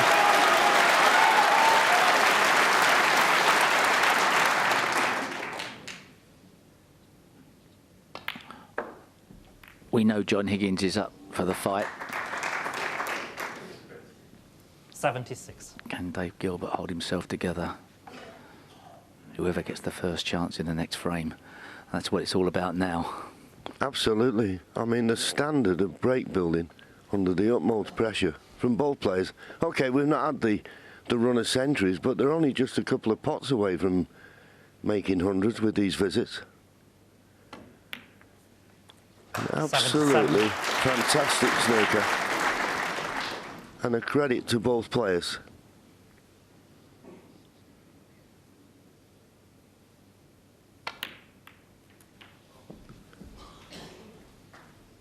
I'm not one of these people that think, well, it's a shame there's going to be a loser, because that's 84. the nature of the game, and that's what brings the excitement. You know, and we've got a deciding frame coming up here. And we all know 85.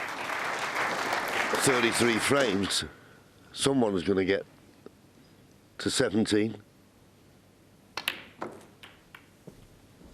But they've certainly given us tremendous enjoyment, excitement, quality. 93. Wonderful.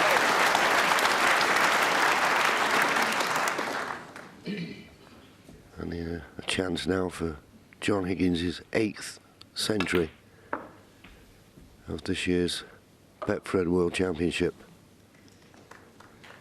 98. What a response this is. Back against the wall. You wouldn't think so. The way he's taken them. 99. And it was all due to a break-off. Dave Gilbert tried to find a way back to balk. He'll be regretting it now. Wonderful! Wonderful! From John Higgins. Ta-da! 106. Ta-da!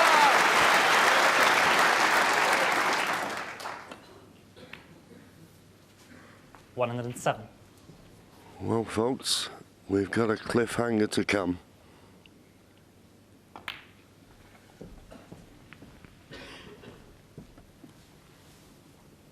Do you think he's just hit top 105. form at exactly the right moment in the match? 114.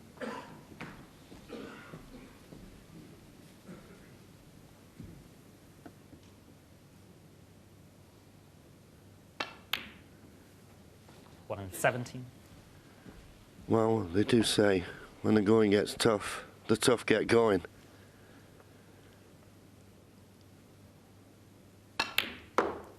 $121. And what a break this has been.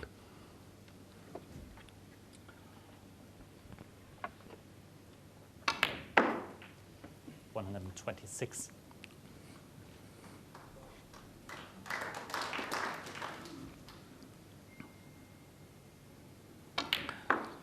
$132.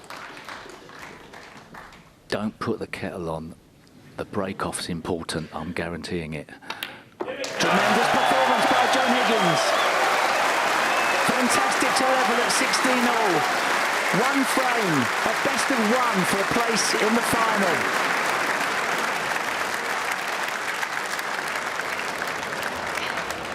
You have been watching one of the most remarkable competitors in any sport. This is an extraordinary comeback from John Higgins. He's had a 1-4-3 last night, a 1-3-9 to get level.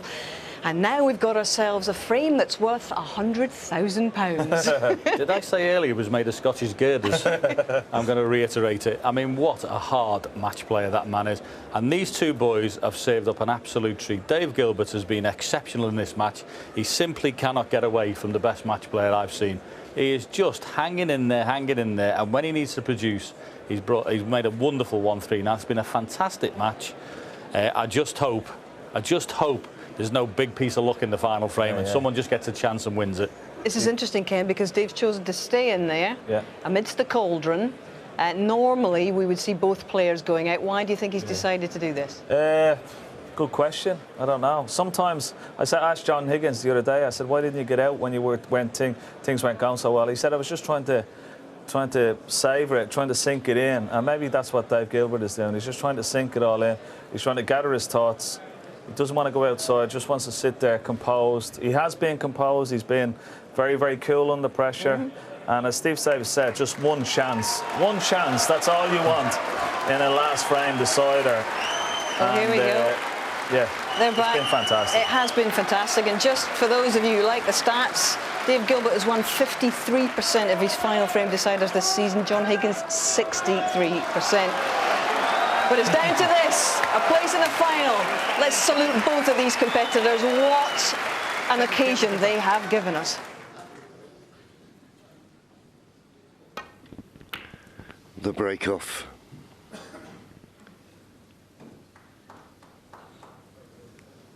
Not a good one.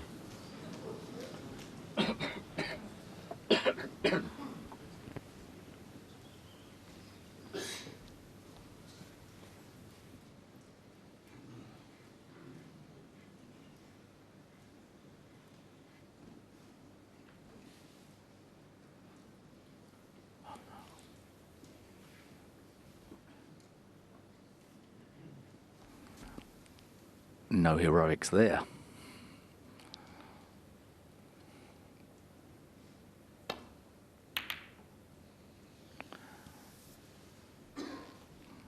There's a few players in the game would have been tempted by that red on the right of the table.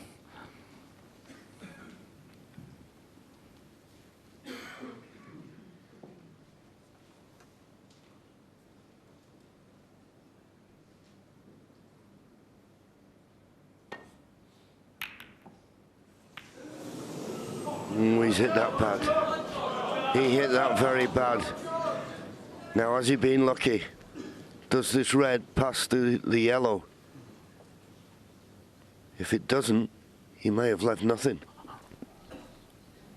Well, at first glance, he's had a massive slice of luck.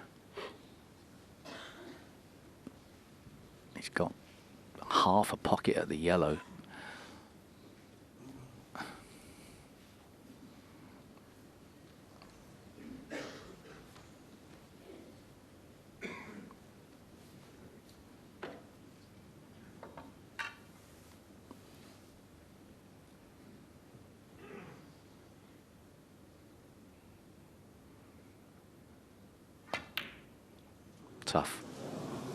Tough, but felt he had to go for it.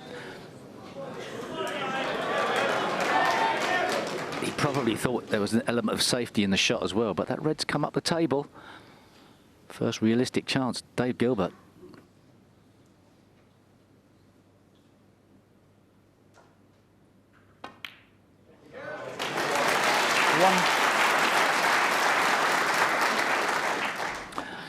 He wasn't too adventurous with the position there. But as you see from that angle, it was a lot thinner.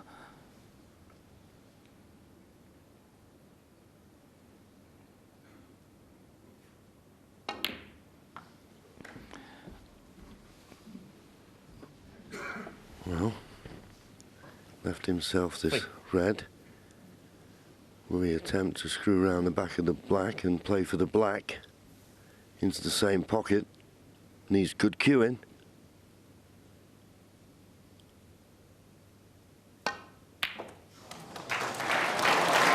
Couldn't have hit it any better than that.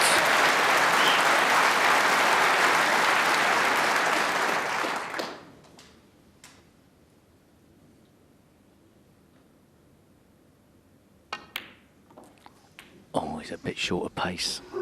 It's okay though. This is Dave Gilbert's chance. He won't get a better one for a place in the final. 11. Yeah, there was just a sign there, wasn't it, that he just decelerated. He didn't want to decelerate on this.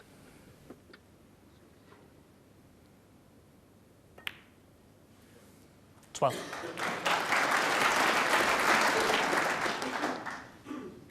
He's got a few shots to get his arm going, get a bit of rhythm going. He's kept off the table in the last frame.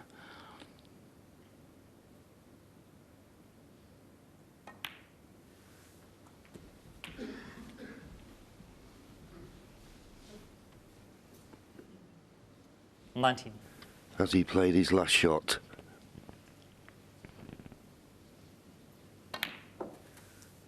$20.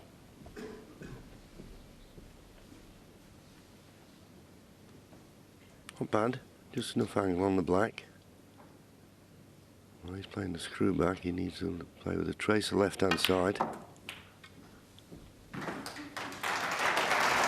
Okay. 27. So 41 points from this position, 6 reds needed. Yeah, okay, it's in, 28. but when I said okay, he wanted to be straighter on that red. Now maybe a bad contact has left him hampered.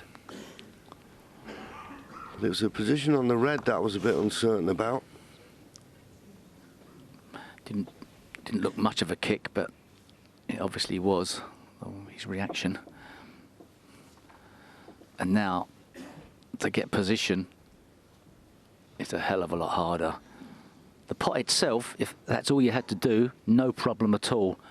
But digging down, it would appear he's got to put backspin on the cue ball, maybe a bit of side, a lot harder.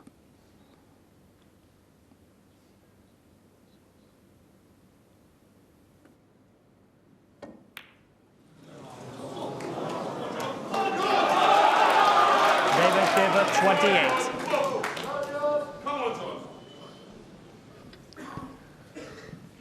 Well, he had his chance.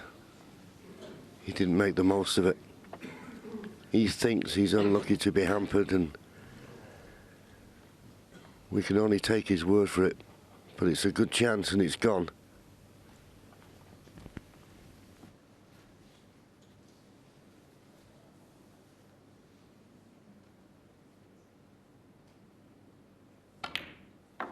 One. Well, John's got the angle to go into the reds here. He's trusting a bit to luck. Does he play it? Lots of topspin. Yeah, and the problem with this shot, Steve, as you well know, if you play it very hard, you can swing the cue ball a little bit wide, and he could catch one of those reds thin and beware the left corner pocket. Here we go. Big shot.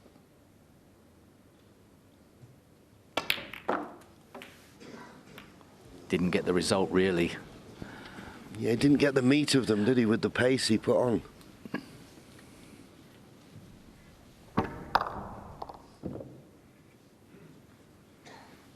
Pink tied up, black not ideal.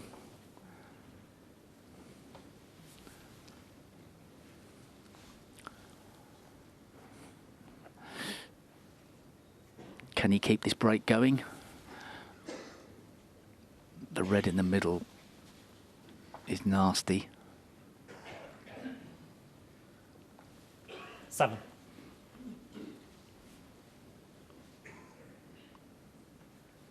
He's taking it on.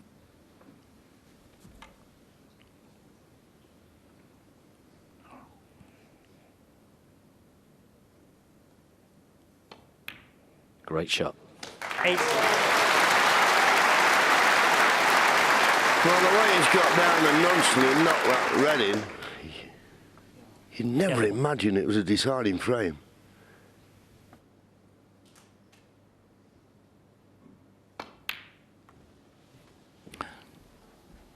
Dave Gilbert would be praying that John Higgins can't get an angle on a blue to open the reds.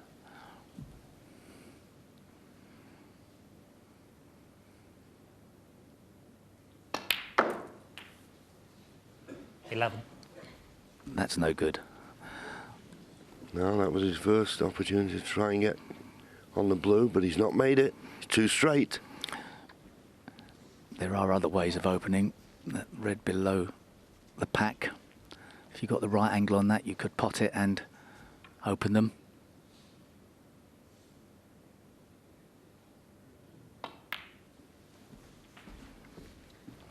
Purposely holding the blue spot. And the blue gives him the highest available, which is the black spot, which suits 16. him ideally. Playing this red to the left corner. Good thinking. Mm.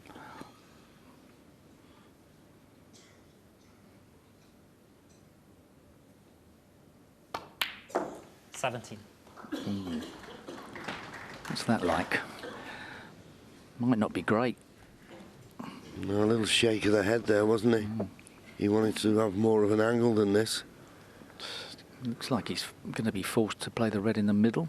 Yep, I can't see any other shot. Blue goes back on the blue spot.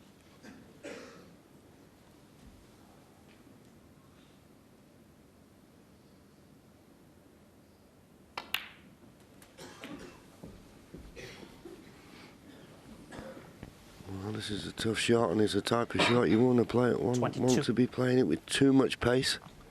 Still 6 points behind. I mean, is he going to try and promote the pink somehow? Top spin, push the pink back towards the corner pocket.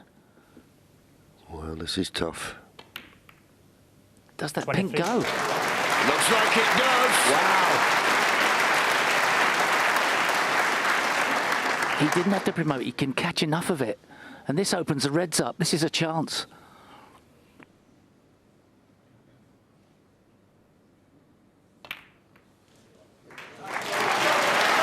It's there. Where does the pin go? Dave Gilbert, nothing he can do. Is it his last shot? The one he played. 29. 1 point the lead. He's going to need these 5 remaining reds for a place in the final.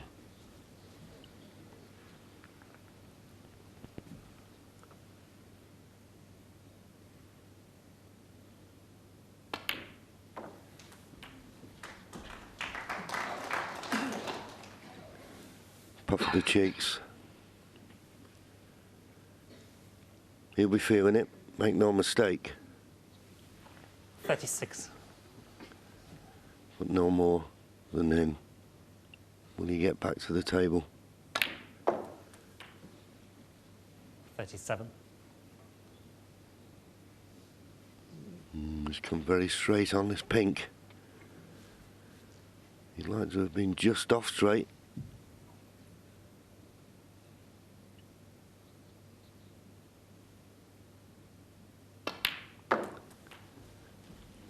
But he's judged it well.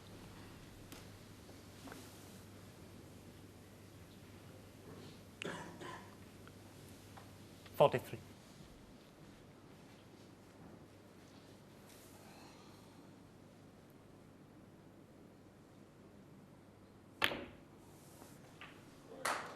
$44.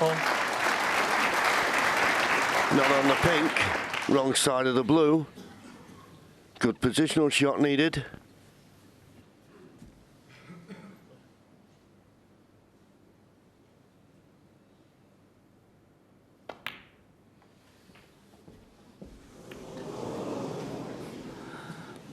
Bit of tension there. That was a tough shot to get right. It was pretty critical to get 49. around the back of the green.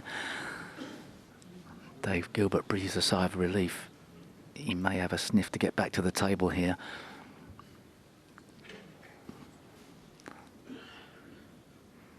He needs the other red as well as this one. So no guarantee.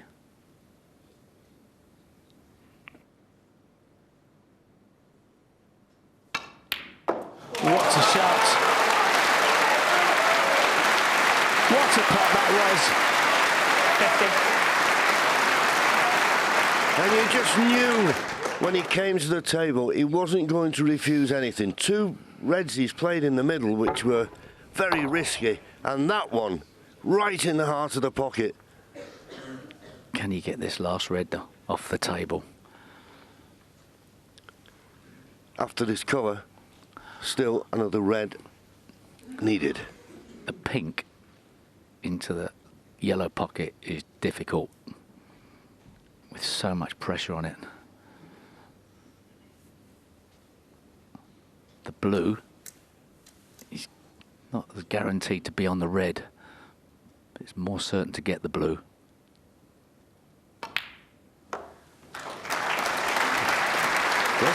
He's going to be hampered. He's going to be hampered. Can he get through? Just 55. maybe. I think he's messed it up. Dave Gilbert had a quick look to see if he could get to the centre of the cue ball, maybe the right hand side of the cue ball.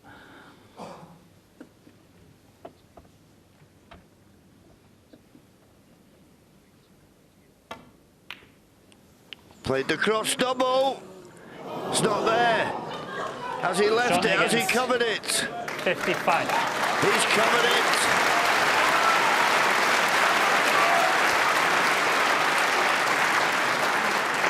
Well, it was a clever second shot he played.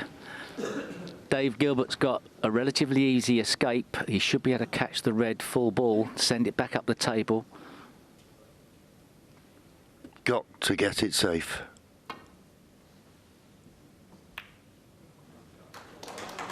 Does it run? Does it run past the yellow? It's potable. It is potable. And John Higgins so far has looked to push for the winning line. Just this red needed. Will he risk it?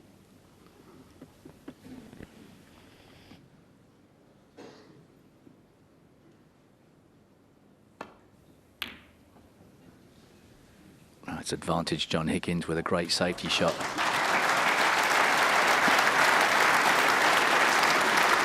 Yes, no attempt to the pot. He even thought of trying to nudge the yellow into a safe position. So there's plenty of room round this red. Dave Gilbert needs to get lucky here. He's desperate for some luck. Please.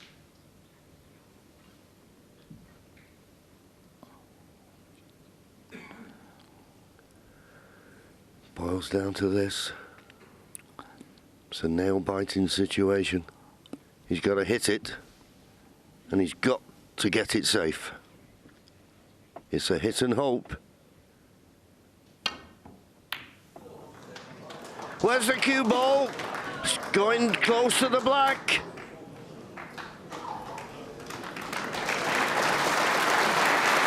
He'll settle for that. You won't see John Higgins going for this, surely. This is a massive shot to take on. Oh, will he?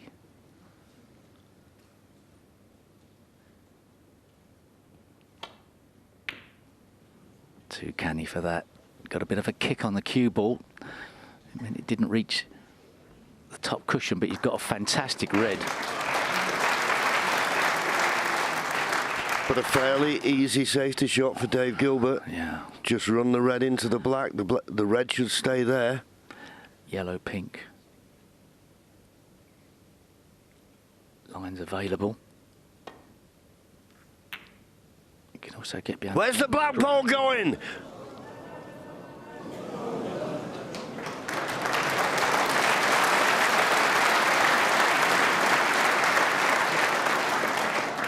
Roll reversal now.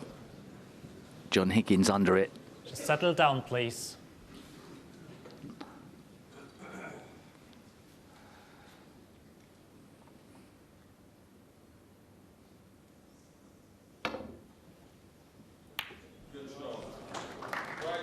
Great effort. And he's got away with it.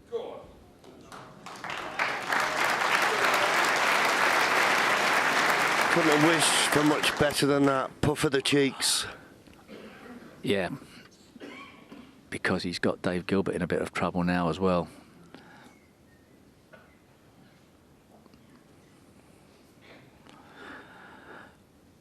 I don't know if Dave Gilbert can play this red round the back of the yellow and guarantee it escaping back up the table. If not, what does he do? Yeah, I think also the danger if he tries to come off 2 cushions round the back of the yellow with the red, can he avoid the double kiss? You couldn't take the pot on, really, could you? Could you? Always say if there's no safety, you might as well go out having a go, but surely too risky. Yeah, I think he might have to play to try and get the cue ball into the jaws of the yellow pocket and hope he gets the red to escape.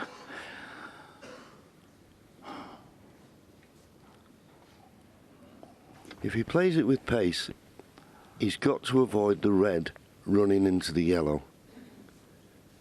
It's the only way he can get distance between cue ball and object ball. There's a weird, horrible shot, cushion first, but I think that's too risky. Here we go.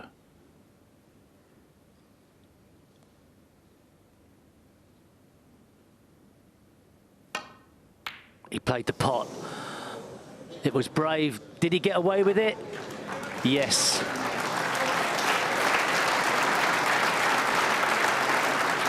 I don't know who fortune favours in this game, but it did there.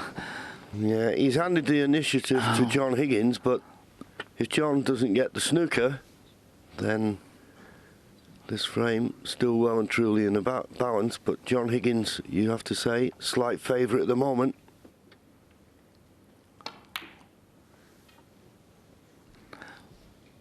This pink, blue, brown and green are a massive area to snooker behind.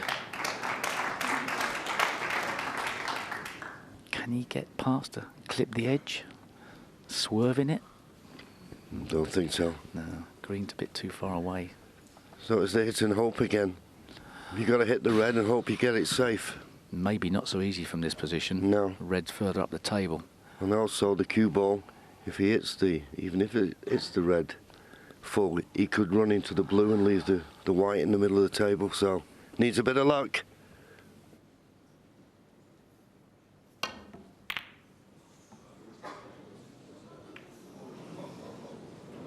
What a shot! My goodness! But it's not safe.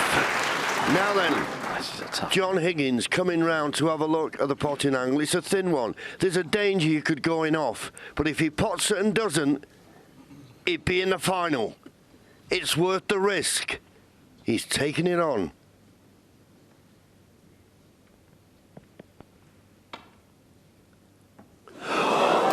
He missed it completely. And a miss. My David goodness. Gilbert 4. That was quite some way Quietly, out. please. Miss call, miss will not be taken. And remember, Dave Gilbert's got to take this on. It's not nice, but it's better than he probably thought he was going to get. It's a more realistic pot from here. yeah, don't want to hit it too thick. You'll be going near the right middle pocket.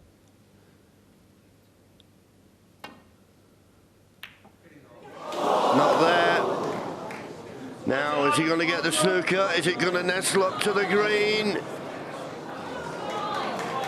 Is there a gap? No, he's got the snooker. Please settle down.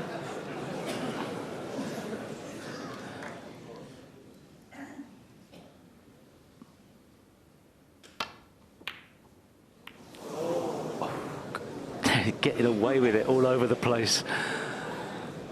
You just want one lead. They just want one chance and you can't get it. What a nightmare. Who's going to get the last bit of luck? Oh, John Higgins needs more than just the red. But you still feel like it's a red ball game at the moment. What else is left in this match?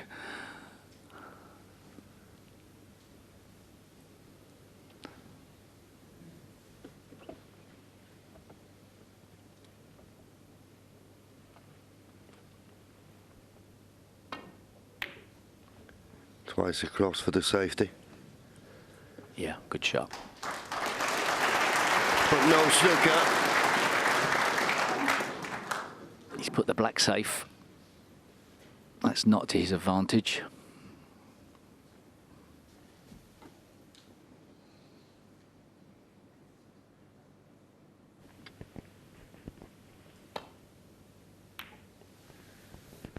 So many balls to snooker behind here.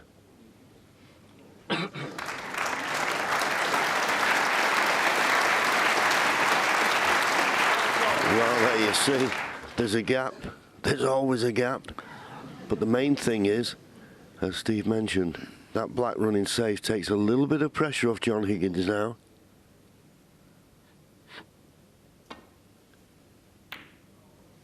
Yeah, decent effort there from Dave Gilbert.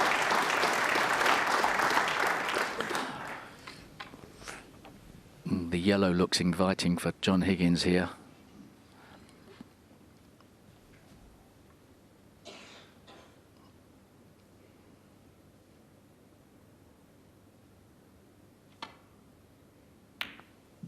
Chose not to.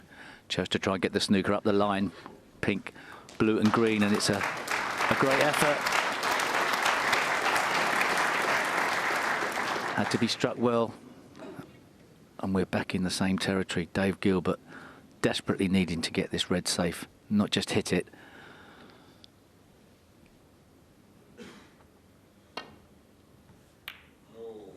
Oh, he just...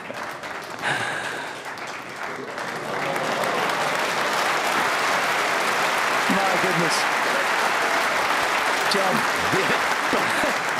Oh my goodness! All the supporters of both lads are just desperate for one stick up. That's all it needs, and it just keeps on going safe. John's had a look, coming cushion first to kick it up the table. You don't want to get too far in behind it. You could knock it over a corner pocket. And he didn't get in behind it at all. Now where's it going to go? It's safe, in a fashion. May have handed the initiative to Dave Gilbert here. He's down pretty quick and playing it. Trying to get the cue ball behind the yellow, but he's not done it. Always knew he was automatically going to get the red safe. And all the balls in the other half of the table. Yeah, so many balls to snooker behind. Yeah.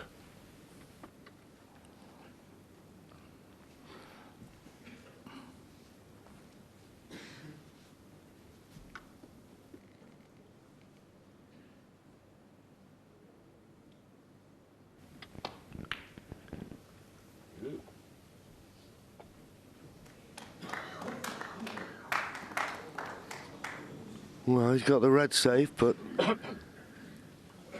Dave Gilbert can clearly hit it. And as Steve has already mentioned, so many balls to snooker behind. Chance to gain the initiative here.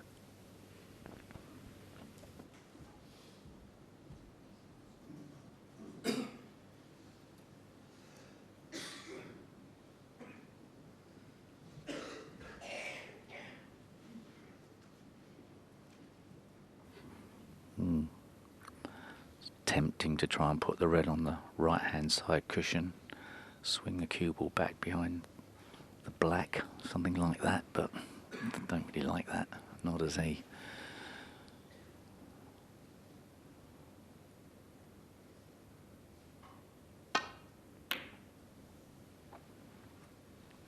This red needs to slow down, and it did. There was a danger there. He could have left it potable past the yellow, but he's safe.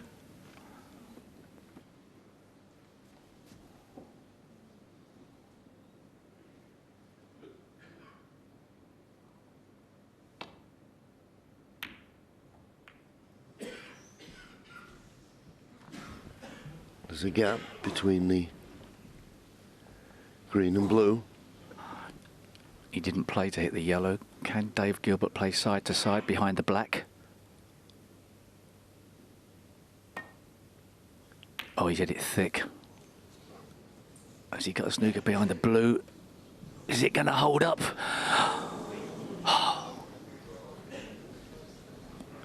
There's a gap between red and side cushion, but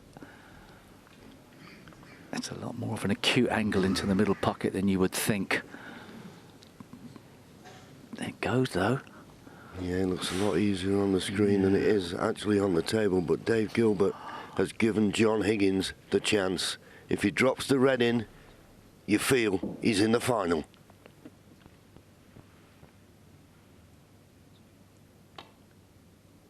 One.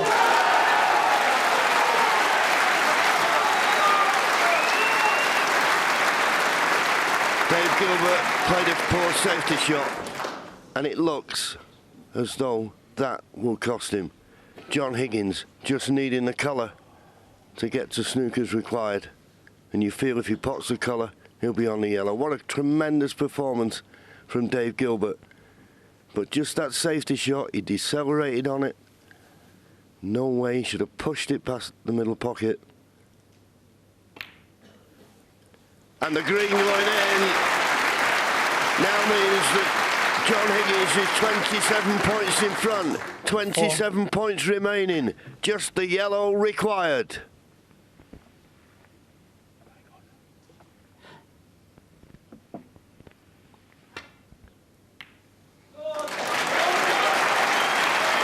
He's been in the final, he looks up at the family. He's been in the final the last 2 years. He's going to be in the final for the 3rd time in a row.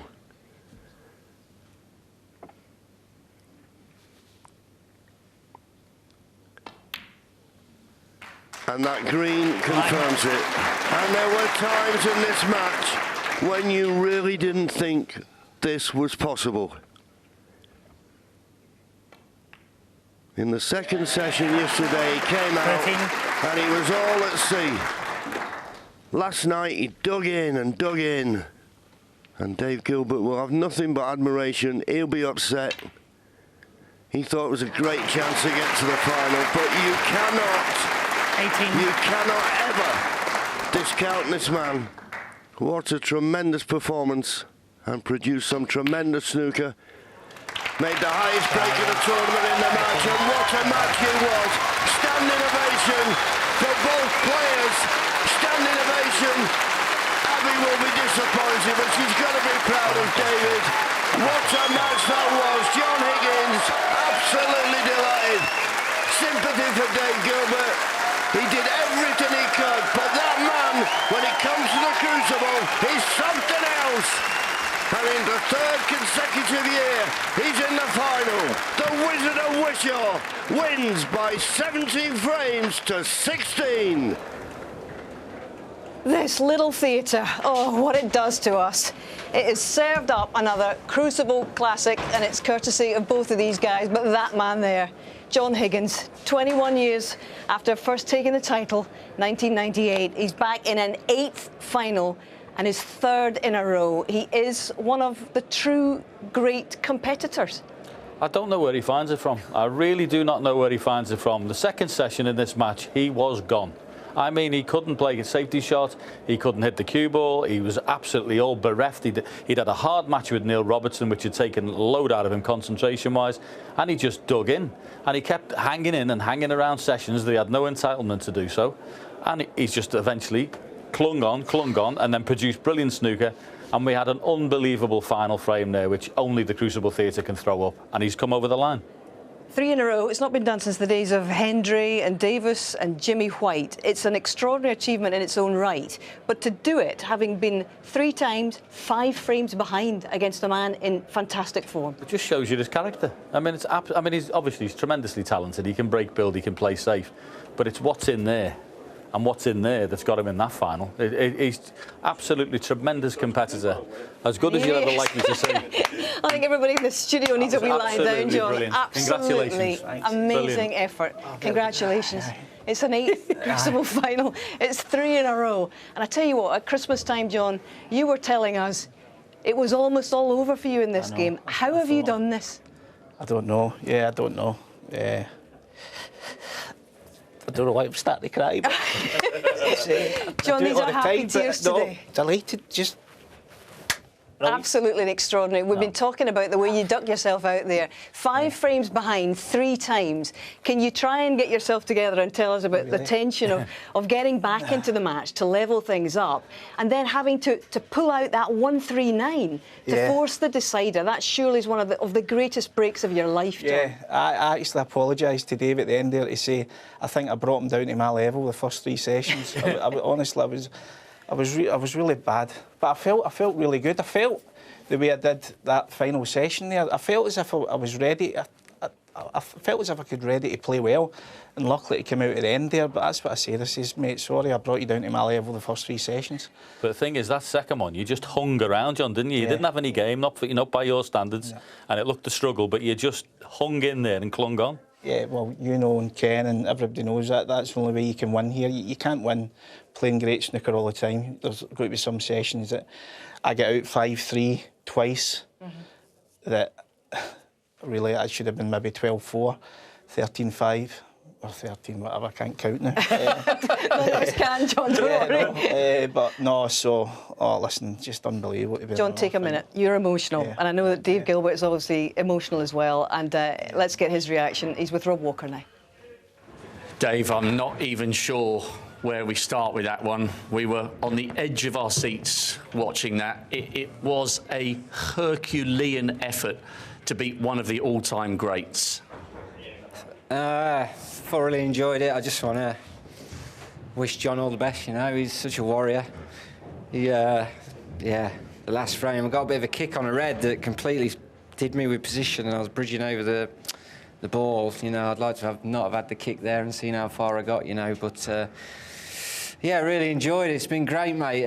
Can I just say thanks to all my mates and that who have been here with me all week. It's been brilliant. I can sense the emotion. I'm almost feeling it with you. It's you've done everyone proud, Dave. It's been an incredible run. When you think 10 years ago you were kipping on a mate's sofa, and look at what you've achieved for Abby and your I'm going as well, and your daughter. It's been incredible, really. 10 years ago you wouldn't have believed this was possible, this run to the semis. It's been brilliant, mate. As soon as we get home, we're still going to have a party like we won it anyway, so sod it, yeah. Ibiza? Definitely Ibiza, mate. But you do realise you've inspired a lot of people with this run, because there's a lot of young pros out there who are going through the hard days like you did all those years ago, and you kept believing and you kept trying, and you made it to the single table setup at the Crucible, something that you probably wouldn't have believed was possible a few years ago. You've inspired people. It's just, if you want it, you got to keep trying, you know what I mean? If something ain't working, you got to try something different. That's what I did, and it started paying off. I just hope I get more moments like this over the next few years. You've done yourself proud, mate. Thank you. Cheers.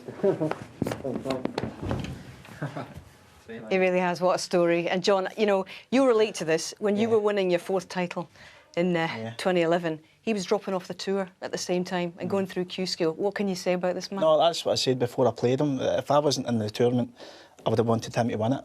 I think 99% of all the players on the tour, he's a cracking guy, absolutely diamond of a guy. And obviously you see what, as John just said there, we battered each other for two or 3 days there, and that's what it does. The emotion and everything comes out. And listen, he'll be back because he's beginning to be a really top-class player, top-class operator. And I was ready to say my loser speech, thinking the break that he made when I hit him with a lot to go 15-14 in front, and he rolled a red in the middle bag, and I think he'd done a 70 or 80. I'm thinking that was just total class, and that's what he's got in him. So listen, he'll be back without a shadow of a doubt. Can I ask you a question, John?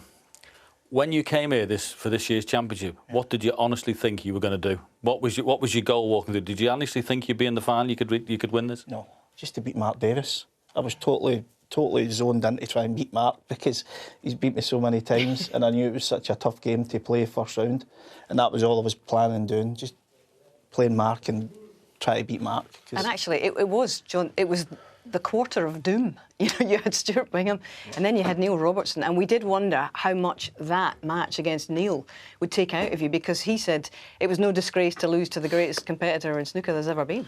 Oh, I don't know about that, but I mean, I really did. I felt really drained the first 8 frames against Dave. And as I said, even though I got in front of Dave and he was missing a few, and I'm thinking, try and take control of the game, he came back and was a better player. And I was lucky to get out the session 5-3. So, yeah, I was drained. But you've got to just try and fight through that and then come back. It's difficult to get a perspective on it, John, but, you know, we were looking back through your history here. I'm thinking of the semi-final against Stevie Maguire, winning the last 4, and obviously against, before that, Matthew Stevens winning the last 3. But that, given the level of form, which has been up and down the whole of these last 14, 15, 16 days, would you say this is your best comeback ever here? Yeah, well, yeah, I think the way I played as well. I think I can remember playing Stephen and Matthew in some of these semi-finals, and it was very bitty. The two of us were missing a lot, and the pressure just got to you. But I think tonight Dave can hold his head up high there as well, because he didn't really do a lot wrong. Now I played. I can't play any better than that, and Dave, as I said, didn't do a lot wrong, and it was a great final session. And, you know, when I think back to the UK Championship in December, when you were really at a low, and we talked at that time, actually, about going home and Denise maybe giving you a little talking to about getting yourself back to the practice table, John. But I just wondered, the 2 previous World Finals against Mark Selby and obviously Mark Williams last year, an amazing performance from you in both of them. But did you realise at that point how much it actually hurt you, how much they'd taken out of you? No, I think at the start of the season, really, I was struggling big time, but then I changed my practice routine now. Obviously, get out of the house, practising a lot with Steve Maguire and Anthony McGill now for 2 months. So before coming here, and that's going to stand me in good stead going forward. Really, yeah. There's just something about this place brings the best out of you, doesn't it? Yeah, there is something. It's the distance. I think it's the distance of ground and the number of frames you can play, and you can get your teeth into a match here, John, can't you? Yeah, you can. Yeah, no, don't get too down on yourself. So. Yeah. OK, well, let's look forward, because here you go again. And how proud are you? What's it like? How are you going to feel come down those stairs once again, John, for an amazing. 8th final? Yeah, amazing. It'll be absolutely incredible. I mean, and I was saying before we went out there, it was as if playing the semi-final at Wembley, isn't it? Yeah. I thought you just kept that special for the final. Now, when you're walking down the stairs, but we've done it for the 4 sessions, and I think it really added to the atmosphere. I think the atmosphere was incredible for the 4 sessions, and obviously I can't wait to walk back down the steps again now, competing on our final. Well, you're dead lucky we're giving you the night off, and then we'll see you tomorrow. Yeah, I don't know.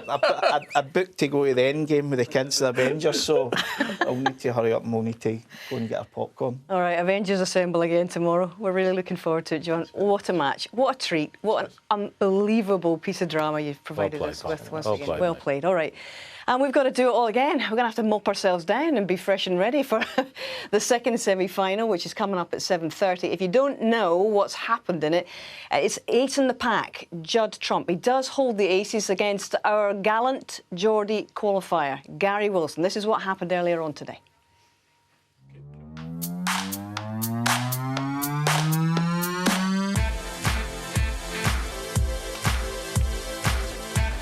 A little bit of tension in this opening frame. He's going to take both frames without particularly playing well.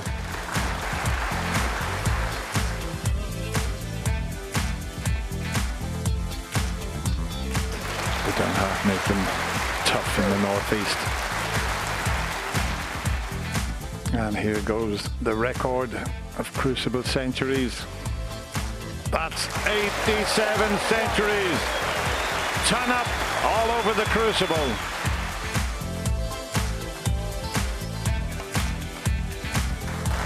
It's 12-9.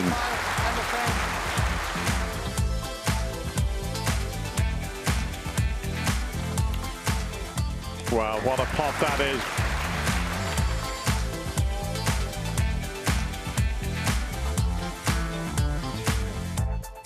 This next frame is going to be huge in context of what's to come this evening.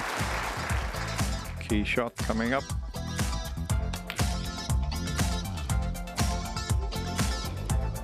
Unbelievable fluke. All to play for this evening, but it's Judd Trump who goes to that final session with a 4-frame advantage. He does, and Judd Trump needing just the 3 frames tonight to set up a repeat of that 2011 final against John Higgins. What was your impression of Trump's performance this morning, and how much Gary Wilson might have left tonight? Be interesting to see, but Trump was a lot better. You know, he has struggled through this semi-final. I said earlier, I think it's the both of them just wanted so much just to get into that final, you know, and obviously Judd Trump, with the season that he's had, he's probably thinking to himself, this is the best chance that I've ever going to have so far. I mean, I know he lost to John Higgins in the final, but this is probably, he's trying to seize this moment. And for all money, you think he's got to win. I mean, Gary's got to beat him sort of 6-2 tonight. It's going to be very, very difficult. But I wouldn't put it past him, because he's playing really cool. He's very, very composed. He's loving it every minute of it out there, and it's going to be, I think there's a lot of life left in this match, yeah. Judd Trump, of course, he's trying to bag 2 of the 3 majors this season, which have been extraordinary achievement after winning the Masters, of course. But what about Gary Wilson? He has won an awful lot of admirers in this sport after his incredible run through the qualifiers to get here. There's been absolutely no fluke about it. He's played really well. I mean, he had a 10-9 first round with Luca Brissell. And then he's beaten Mark Selby, who's been 3 times a champion in 5 years here. That, you know, you beat Mark Selby over that distance of ground, you're a player. And of course, he gets through past Ali Carter, and he's played really well in this. I did think the last frame of the session was massive, and he didn't get it. 14-10. I'd like to have seen him a couple of frames closer, but there's pressure on Judd. Judd's under the cosh because he's the favourite in this one. He's expected to win it. So go out there, Gary Wilson, come out, play tonight. If you win the first couple of frames, match on. We've noticed this guy's composure. Gary Wilson beating Luca Brissell in that record deciding frame, what, 1 hour, 20 minutes. John was commentating. And obviously Mark Selby and Carter. And he never flinched in the closing stages there. So who's to say it can't happen Absolutely. again? I mean, we've had so many great stories, you know, from round 1 when James Cahill beat Ronnie O'Sullivan, Gary Wilson in the semi-final, playing the snooker of his life, Dave Gilbert playing the snooker of his life as well. But yeah, if he goes out there with a smile on his face, you know, and play freely, because as John said, he's got nothing to lose. Why not? Yeah, and the thing about Judd is he's been playing in spurts in this championship. In some parts of it, he's looked really good in little spells, but it's not always been brilliant, so you've got chances. Yeah, absolutely. He's had 6 frames in the row against Ding Junhui, 6 against Stevie Maguire, 4 obviously earlier in this match. But how he'd love to just come out and put this one to bed. I think Judd is like, you know, he's almost sensing that he's there, you know. He only needs a couple of chances, and he's such an exciting player to watch as well. It's going to be a big night for both players tonight. It will indeed, and I do hope that you're going to join us at 7:30, a little later tonight, because play begins then as Judd Trump seeks the 3 he needs to book a place in his 2nd Crucible final, and a rematch indeed against the Wizard on the biggest stage in the game. So it's 3 in a row for the Wizard, though, after an afternoon of pure magic. Bye for now.